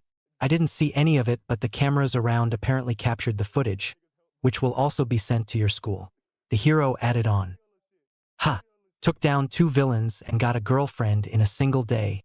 That's good enough for me. Izuku chuckled softly and looked down at Toga, who was staring up at him with a small smile. She was probably still angry at him for acting recklessly, but at least she wasn't too mad apparently. She most definitely was both happy and angry, because of the two officially dating and because of him being an idiot. A few hours later, after a long exchange with the heroes, police officers, and Nijire, the two heroes in training had made it back to the university's ground. They had both been hoping to get some rest, but instead, Izuku and Toga were called to the principal's office, where the green-haired boy was informed of his punishment while Himiko was very lightly scolded and then congratulated for her actions. Well, the two were actually congratulated for acting, but Izuku was scolded a lot more than his girlfriend. Thankfully, that was it for the two students as they were allowed to head back to their dorms while the principal, Nizu, stayed in the office to review the newly sent footage recorded from the street cameras at the scene of the conflict. He was more surprised than anything at how quickly Midoriya and Himiko acted, as well as on how they handled the situation. Especially Midoriya, though. He could tell that the green-haired boy was someone to look out for, and as soon as he finished reviewing the footage, the dog, mouse, bear thing, sent the video to the hulking man known as All Might, along with a small message. He's someone special. He might be just what you've been looking for. Keep him in mind. Jesus Christ. Those reporters are like a mob of flies trying to swarm one massive pile of shit. I mean, not that All Might is a piece of shit, but he's attracting them here, you know? It's a joke. I don't want the teachers to hate me or make me clean up the entire dorm building again.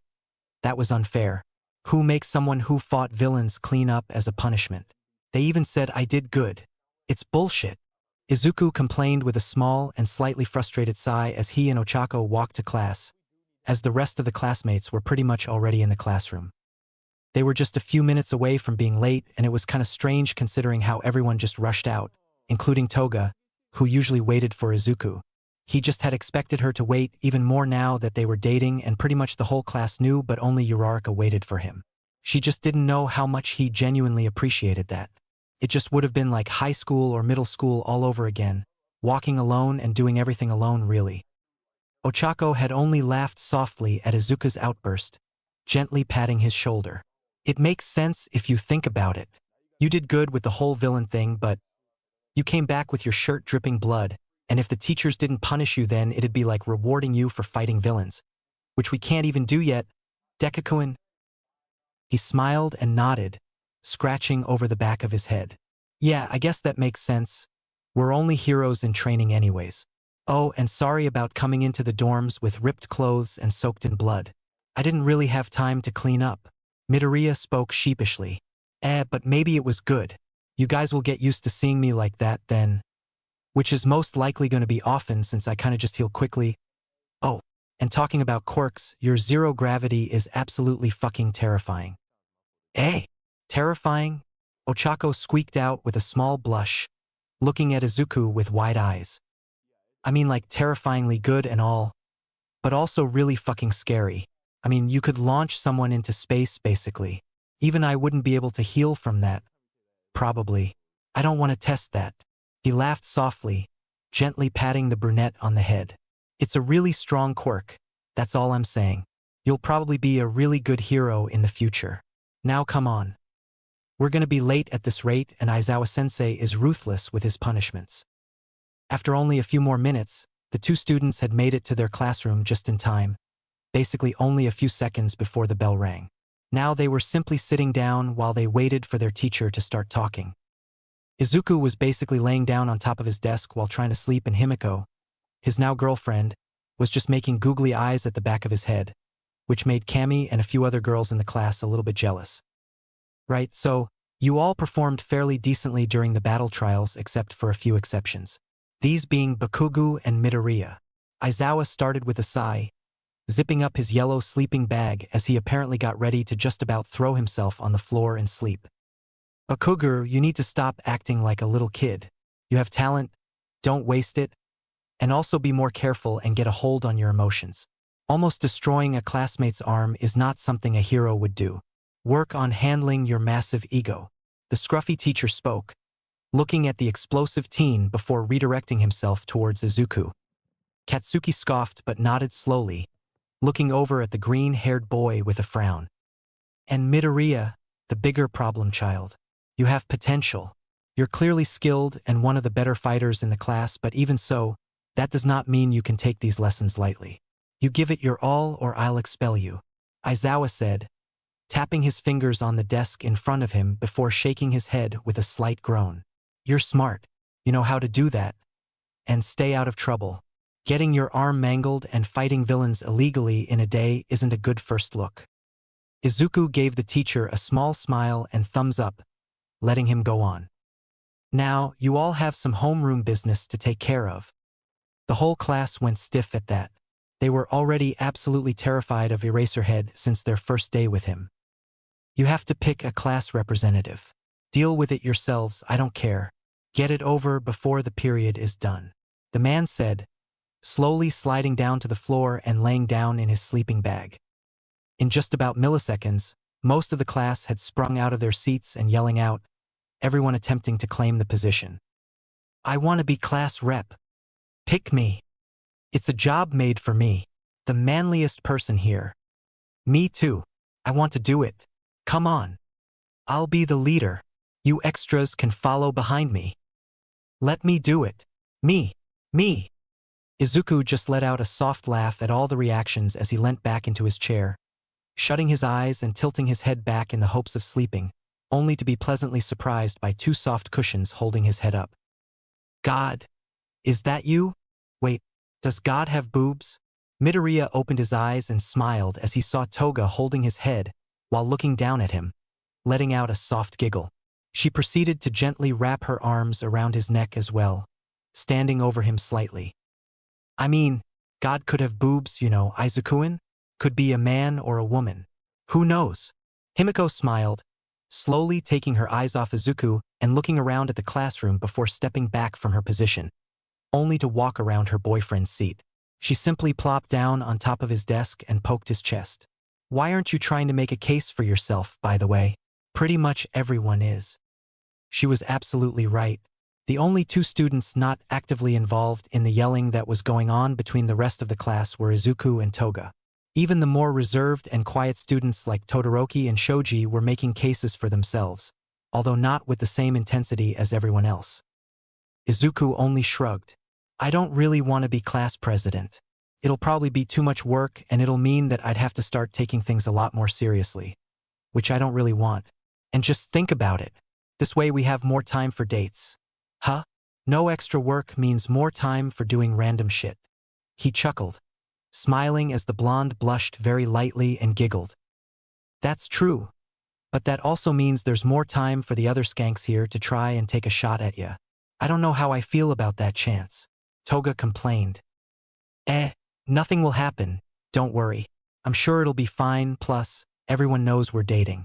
It doesn't really make sense for someone to try and keep flirting with me. He reassured her. OMG, that totes doesn't make sense, Izubaby. That won't stop anyone from trying to get some of your lit AF ass for themselves. Cammy suddenly cut in from nowhere, making Izuku jump back slightly from the intrusion while Himiko glared at the other girl. Toga was just about to absolutely tear into Cammy just for that simple comment, but was interrupted by a loud yell coming from Tenya. Everyone please. The position of class representative is highly important. We can't have someone who only wants the position to look cool. It has responsibilities that come with it, and our chosen president must be someone who we trust fully and respect.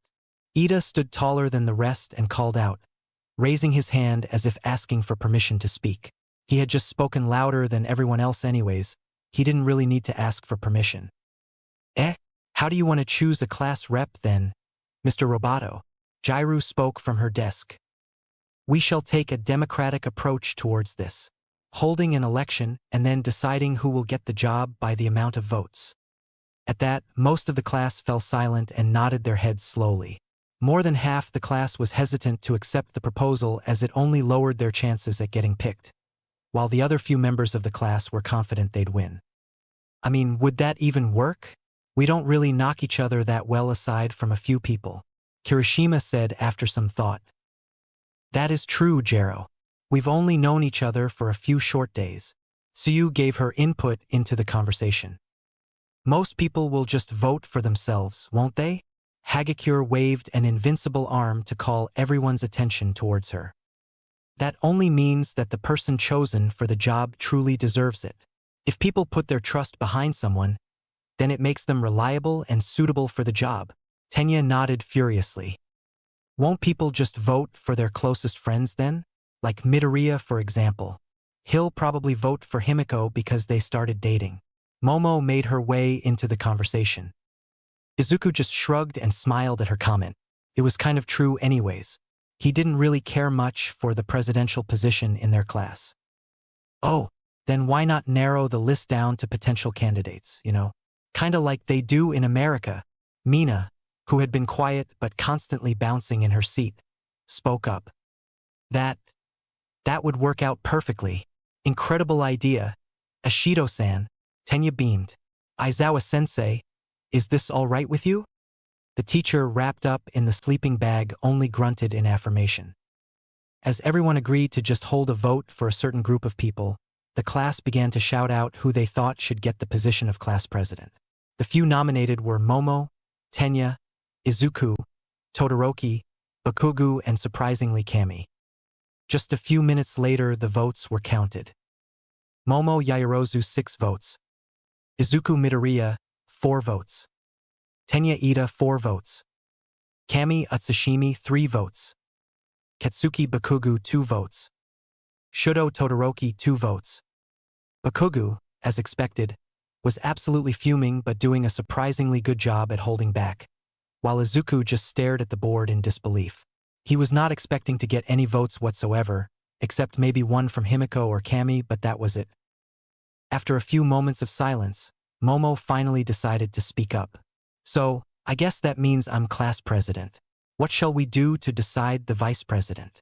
A vote between Midoriya and Ida, she suggested. Definitely not. Give the job to Tenya. He's much smarter than me. a lot more responsible, and will actually take the job seriously.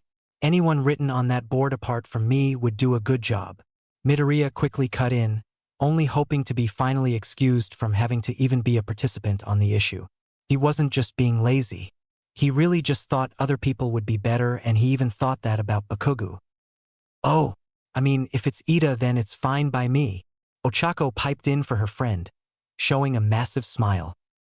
I shall agree, as Ida-san has already been showing off his leadership skills from the very start of the year.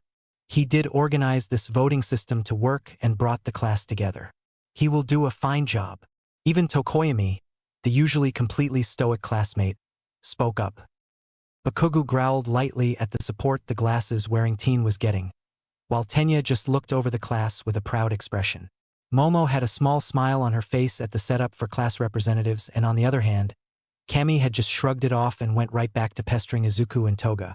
Todoroki kept the same neutral expression through the entire discussion. The class quickly agreed on Tenya as the vice president, and homeroom was done soon after. The rest of the day went on fairly regularly, except for the fact that there was a breach at the university, but thanks to Izuku's and Tenya's quick thinking, nobody got hurt or had any problems. The real issue was at the gate. It was completely pulverized and crumbled, almost turned to dust. I'm fairly certain this wasn't just any reporter. This was an attack, Nizu. Aizawa stared at the disintegrated gate, shaking his head slightly. A declaration of war. I noticed the first year schedule is gone too. We should switch up the activities to avoid risks. You are correct by saying this was intentional, but I believe we can go on with our regular schedule, the USJ and everything. We will just have to enlist more help. Nizu started, sitting on the scruffy teacher's shoulder in silence before cackling madly. Oh, I know exactly who will be of help for this. We'll be more than okay if we have them and are wary of our situation. We catch some villains and show the incredible level of security in the university. That'll do nicely. Yes, rescue training. We'll be heading to another facility and conduct the class there. Aizawa started, tapping his fingers against the desk rhythmically. We're going to be joined by a few more people to help though. First will be All Might, as he is one of your usual teachers, as well as myself and another hero we will meet at the facility. Finally, you'll be joined by 3 third-year students, also known as the Big Three. At those last few words, the door swung open and the 3 mentioned students walked in. The one leading the group was a muscular-looking blonde who was about Izuku's height, with spiky-looking hair at the front and an extremely plain face. He wore his hero costume, which was mostly white and blue along with a red cape. Next was a hunched-over student with a nervous expression, who had shaggy blue hair and basically hid behind the blonde, also wearing his costume. It was a purple top with some small pouches, a long white scarf as well as a white skirt. At least it looked like a skirt.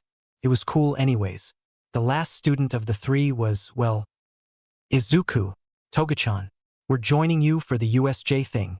Isn't that exciting? Isn't it? Oh, I can't wait to see you in action again. You were so cool when we fought those villains. Nijire was the last student of the Big Three. The bubbly blue-haired girl immediately spoke up, giving the 2 mentioned students an excited wave. Toga quickly giggled and happily waved back at Nijire, while Izuku gave a small nod and smile before turning back to look at his girlfriend, raising an eyebrow at her. Are you trying to match her excitement or something, Toga? He chuckled softly, ignoring the other 2 members of the Big Three as they started to introduce themselves. Well, if I match it, then maybe she'll tone it down a bit. I don't think us or the class can deal with her bubbly personality and questions for the whole day. Himiko shrugged her shoulders and smiled before jumping back a bit as the costumed blonde suddenly appeared between Izuku and her. Toga just got startled, while Izuku reacted a lot quicker than her and quickly shot his fist forward, hitting the blonde square in the face with a strong jab.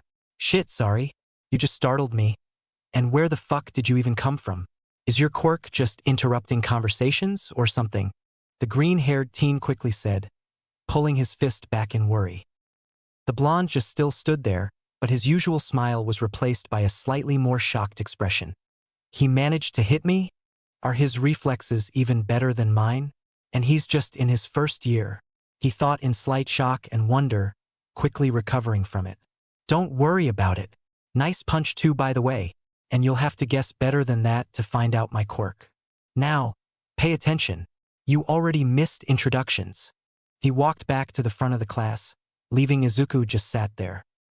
The rest of the students were just quiet as the boy had hit their upperclassmen just at first sight and in their first interaction. At least all of them were quiet except for Kami and Kyoka, who couldn't help but laugh, and surprisingly Bakugu, who had snickered lightly. Alright, to start again for those who didn't hear, were you A's big three, meaning the top students in the entire university. I'm Mirio Togata. Mirio started, looking back and grabbing a hold of the other boy's shoulder, bringing him closer to the front of the class.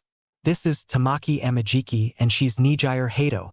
We will be joining you in your rescue training today. We'll mostly be giving you all advice instead of actively participating with you in your work. And also, completely unrelated, if anyone wants to fight me, I'm always open for a spar. The entirety of the class kept quiet as the three upperclassmen kept talking until Aizawa cut in and simply told everyone to either get changed into their hero costumes or gym uniforms if they didn't want to use their suits. Soon enough, everyone had gathered outside and were wearing their hero costumes. Even Izuku had his own, as it had somehow already been repaired by someone in the support department. Someone by the name of Hatsum had apparently just taken it upon herself to fix the suit up completely, though there wasn't enough time for the green-haired teen's batons or any of his other gadgets to be repaired. He'd be completely unarmed for the exercise, and he didn't care at all for the sole reason of him finally getting a mask to go along with his costume. /N. Deadpool's mask, but in a dark forest green color. Everyone, get into 2 parallel lines divided by gender, please. We need an organized entry into the bus to show our professionalism as UDATA students. We must make our university proud at any opportunity. Ida yelled out as he stood beside Momo, just fully committing to his role as the class vice president. Ida-san, you should calm down.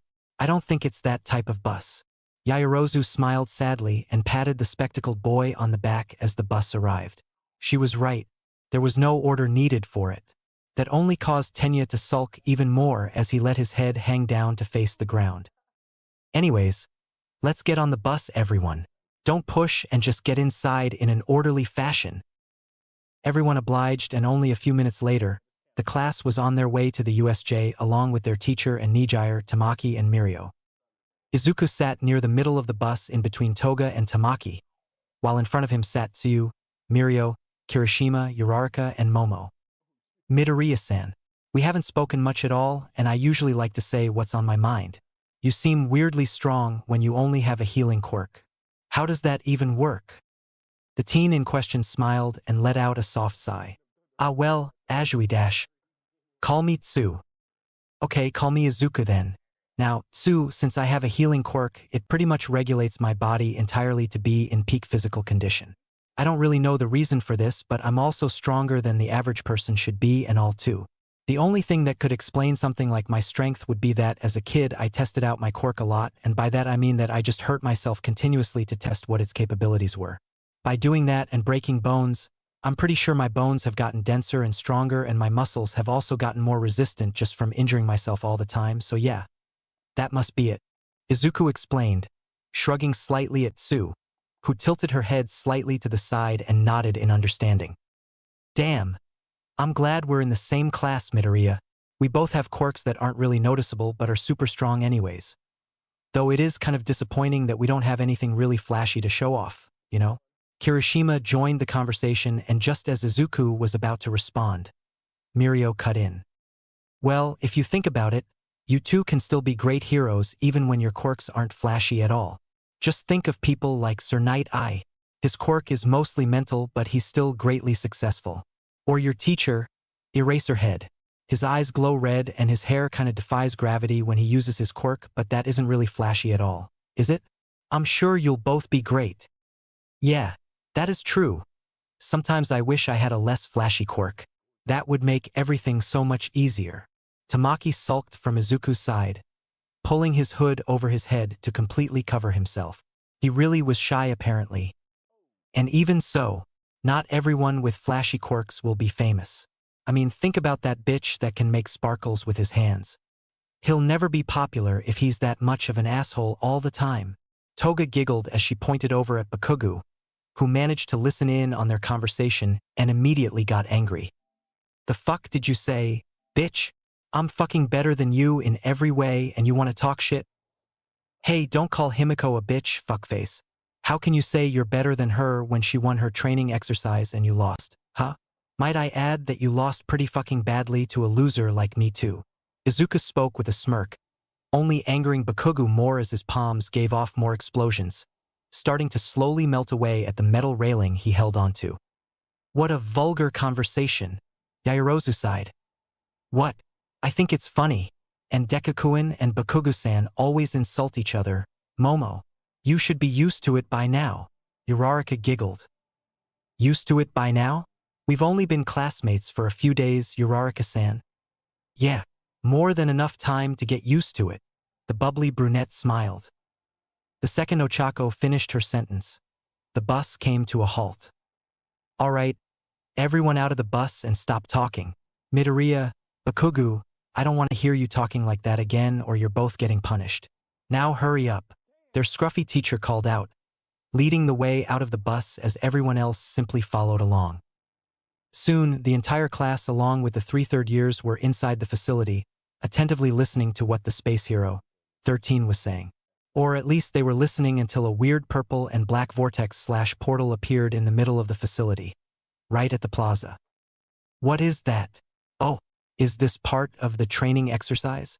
I'm already pumped up," Kaminari asked with a grin.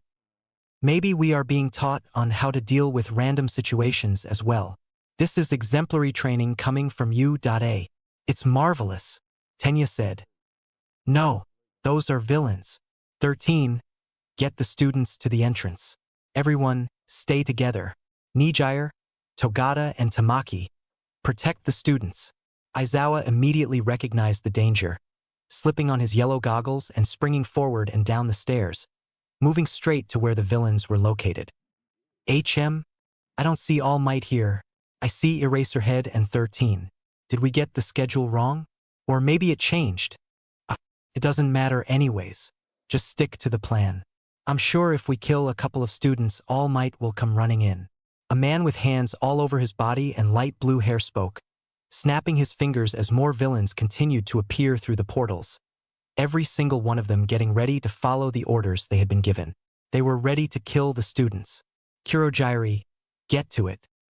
Suddenly, the portal disappeared from sight until a voice spoke up from behind the group of startled students. "Hello, students. We apologize for the intrusion, but this is all very vital to our goal. We, the League of Villains, have invited ourselves in here today in the hopes of meeting the symbol of peace. And my part in this is to scatter all of you. So please, just stay still." The villain was quickly interrupted a second later by Kirishima and Bakugo rushing him in a coordinated attack, only for the two to be completely dodged. It looked almost effortless. As a follow-up to that attack, 13 attempted to use his quirk to subdue the villain, only for it to backfire as Kurogiri formed a portal behind the space hero, injuring her with her own quirk. The back of her costume was almost entirely ripped. "Now that the annoyances are dealt with, you all must suffer." The villain suddenly was hit from the back as Mirio appeared behind him, delivering a strong punch to Kurogiri's metal body, managing to actually dent it and push the warp quirk user forward. Unfortunately, the punch launched the villain right to where Izuku stood with Yaoyorozu, Kaminari, Kyoka, and Toga, which ended in Kurogiri quickly using his quirk to cover the 5 students in the dark mist. Izuku did the only thing that came to mind and quickly pushed the 2 people closest to him as hard as possible, knocking them away from where the mist was covering them. He only managed to push Kyoka and Toga out of the way. "No, Izuku! Yamamo! Kaminari!" Just as the 2 girls got their words out, the 3 other students disappeared without a trace and the villain was punched once again by Mirio, this time slamming both his fists against the metal plating of Kurogiri. "Bring them back!" the blonde yelled out, holding the villain down against the ground firmly. "I'm afraid I cannot do that. Though even if my part in this partially failed, those 3 students are doomed. You should forget about them already." Kurogiri managed to speak out with a strained voice and out of impulse. Himiko ran up to the villain and delivered a hard kick to its body. Even as the villain was subdued, the class could not help but panic slightly. They lost 3 of their classmates and had no clue how to find them. Shut up, asshole. Don't fucking listen to him. Toga spoke through gritted teeth, looking back at her classmates with an incredibly angry expression. An incredibly angry expression which didn't hide the panic that Himiko clearly felt as well. Toga-san is correct. We must be hopeful that our classmates will be okay.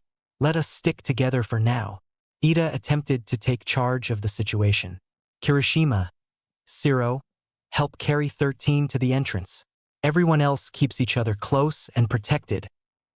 Mirio, should I try and find Izuku and the others?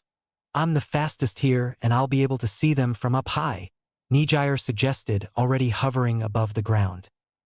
The blonde hero in question quickly nodded and watched as Nijire flew off before turning to face the other students. Tamaki, come here and hold this villain down. I know you had crab for lunch, so hold him down with a pincer. And you, the explosive Quirk guy, help your senpai out. Tamaki and Bakugu quickly obliged and got into their positions, with the older of the two firmly holding on to Kurojiri, while the explosive teen held his hands up to the villain's body threateningly. Mirio, on the other hand, quickly sprinted down to help Aizawa with the larger group of villains, leaving the class by themselves for the time being. They were a large group, so the risk was minimal. That didn't mean that the class wouldn't be attacked, as a small group of villains somehow managed to slip away from the plaza and was moving towards them. Wait, guys! Some of the villains got away. What do we do? Mina panicked. We must protect 13 and keep this villain subdued. We fight for our classmates now. Shoji spoke, stepping towards the front of the group. Even if we might have more numbers over them, we must still be careful, and Ida-san, you're the fastest one here. You must get more help from the university. We're only students and a teacher now. We need help. But as class president, I cannot leave you all here. I need to ma-dash. No, we'll be fine, Ida. Just go and get help. We can protect ourselves for now. Ojiro yelled and pushed the spectacled boy towards the entrance roughly, making sure that he got the message. A moment after that, Ida had rushed out the entrance, albeit regretfully. Now, the class had other problems to deal with as the group of villains was only getting closer and closer to them. Holy shit! Izuku yelled as he, Kaminari and Yaoyorozu suddenly appeared away from the rest of their class in midair, quickly falling down to the ground. They were lucky the fall wasn't anything too massive. Ow! You guys okay? He quickly asked, standing up and looking back at his two classmates. No, not really. I mean, fuck. We just got separated from the rest of the class in a villain-infested facility. What are we supposed to do? Kaminari instantaneously began to panic, walking up to Izuku and grabbing onto the collar of his costume, shaking him harshly. Jesus, man. Just relax. Let go. He quickly grabbed a hold of Kaminari's hands and pushed him back, letting out a sigh. I get that we're not in the best place right now, but we can get back to the entrance if we start moving now. We just gotta avoid the villains, so relax. We'll be fine. I'm sure the rest of the class already called for backup. Izuku said, looking around the area they were in. They were in a completely dry place and surrounded by mountains, which thankfully didn't really hurt them or put them at a disadvantage.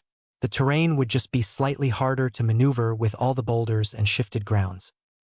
Hey, Yaoyorozu, you okay? Yes, I'm fine. Or as fine as I can be in this situation. The girl shook her head, also simply looking around the area. You're right though, Midoriya-san. We need to get back to the entrance right now, but we still need to defend ourselves if we run into villains. Do you need me to create something for you? Or do you need something, Kaminari-san? Momo asked, grabbing a hold of her encyclopedia and quickly skimming through it. Yeah, just something I can use with one hand. I don't really care what, just nothing too heavy or lethal. Izuku nodded, looking over at the leotard-wearing girl with wide eyes as she simply pulled a katana out of her arm before handing it to him. Yaoyorozu, you do understand that I said nothing lethal, right?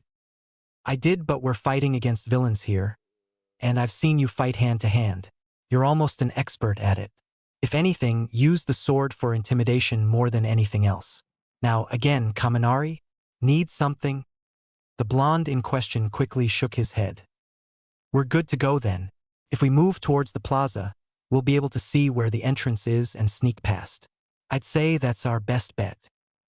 Izuku and Kaminari simply nodded along, with Izuku giving the katana a few experimental slashes and swings.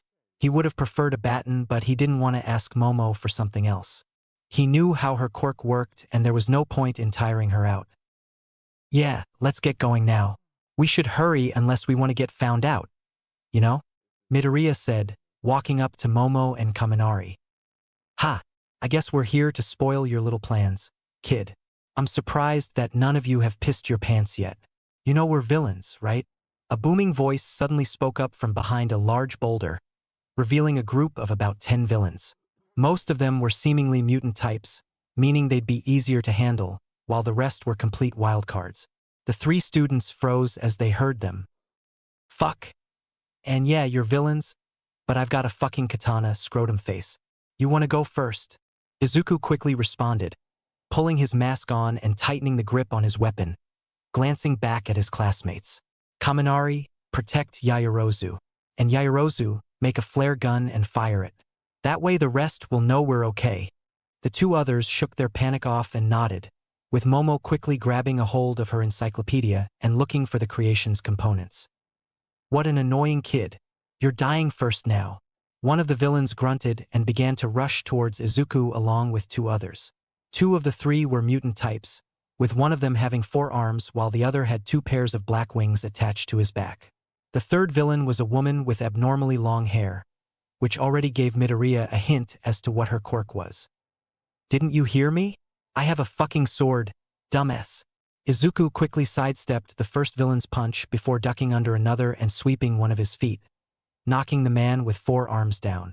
Only a second later, though, a long strand of hair was sent flying past Izuku and towards Kaminari and Yaoyorozu, but was stopped as Izuku quickly reacted and slashed the hair with his sword, immediately swinging the sword towards his side as he heard movement. The moment Izuku swung his sword, he heard a pained yell and looked in the direction of the noise, finding the winged villain clutching his wrist as his hand was completely missing. That was the exact reason as to why Izuku didn't want a sword. Heroes didn't kill or dismember villains, and he just did one of the two. He had no time to rest or reflect on what he had just done as he was quickly grabbed and thrown off to the side by the villain with the hair quirk, smashing him against a boulder while the other two students continued to stick together, only now they had a few of the villains closing in on them. Shit, Midoriya. Fuck. Yaoyorozu. What do we do? I can't use my quirk if you're this close. I'll shock you too. Momo's eyes widened at his words before she knelt down and a creation sprung out of her back, a black sheet which quickly covered her body. Do it. Midoriya is farther away. He'll be fine. Kaminari immediately nodded and electricity spread out from his body, catching 4 of the approaching villains in his attack. 1.3 million volts. Thankfully, the attack didn't hurt Izuku or Momo, as the green-haired teen had already recovered and was a good few meters away fighting against the villain with multiple arms and the villain with the long hair. Yaoyorozu, on the other hand, immediately sprung out from the shock-resistant blanket and shot a flare up into the sky, only to suddenly pull out a non-lethal shotgun, aiming it at the other 4 approaching villains and knocking them back. Even if the gun wasn't lethal, it still hurt like a fucking bitch, as demonstrated by the villains, who were already down on the floor clutching their chests and stomachs. Izuku was doing just as well as Momo and Kaminari, as he managed to knock out the mutant villain by smashing the blunt end of the katana against his temple. Now the only villain that was left was the woman, whose hair was forming a shield around her. Hey, are you guys doing okay? Midoriya, we're fine. Can you handle her, or do you need help? Momo quickly responded. Yay! Kaminari didn't respond coherently though, as his quirk had managed to temporarily short-circuit his brain. He was just giving a thumbs up. No, don't worry. I'm okay. Izuku called back out, continuously slashing at the tendrils of hair which shot out towards him, though a moment later, he was overwhelmed as they began to shoot out from all directions. He probably would have been screwed if it wasn't for the sudden yellow spiral that was shot at the villain. He only knew one person with a quirk like that. Fucking thank God. You're fucking incredible, Nijire. He laughed, looking up at the girl with a smile. You guys are okay. The blue-haired girl yelled back down at them, quickly descending and running up to the 3 students, looking around at the knocked-out villains, as well as the one still clutching his wrist while his missing hand sat beside him. Oh God! What happened to him? Yaoyorozu kinda made me a katana and that asshole tried to come up behind me. I kinda just reacted and that happened. But he'll be fine. As soon as heroes come, they'll all be taken to the hospital and then prison, I'm guessing. Also, Yaoyorozu, I'm gonna just call you Momo. Your name is way too long otherwise. Izuku said, cleaning the bloody katana off with the sleeve of his suit before taking off his mask and stuffing it into his pocket, letting out a sigh. That's fine. I've got to say though, as intimidating as these villains looked, they weren't really much of a threat. Mono started. Obviously, I still believe we should go meet with the others, but we shouldn't be so scared of the villains as before. We know we can beat them. Yeah, sure, but that doesn't mean we should just go and face them, right? We should still just go about this as silently as possible. Especially because I don't think I can manage another strong attack like that. It already short-circuited my brain, and if it happens again, I'll be just out of the fight for a while. Kaminari suddenly spoke up as well. Yeah, I was wondering what was going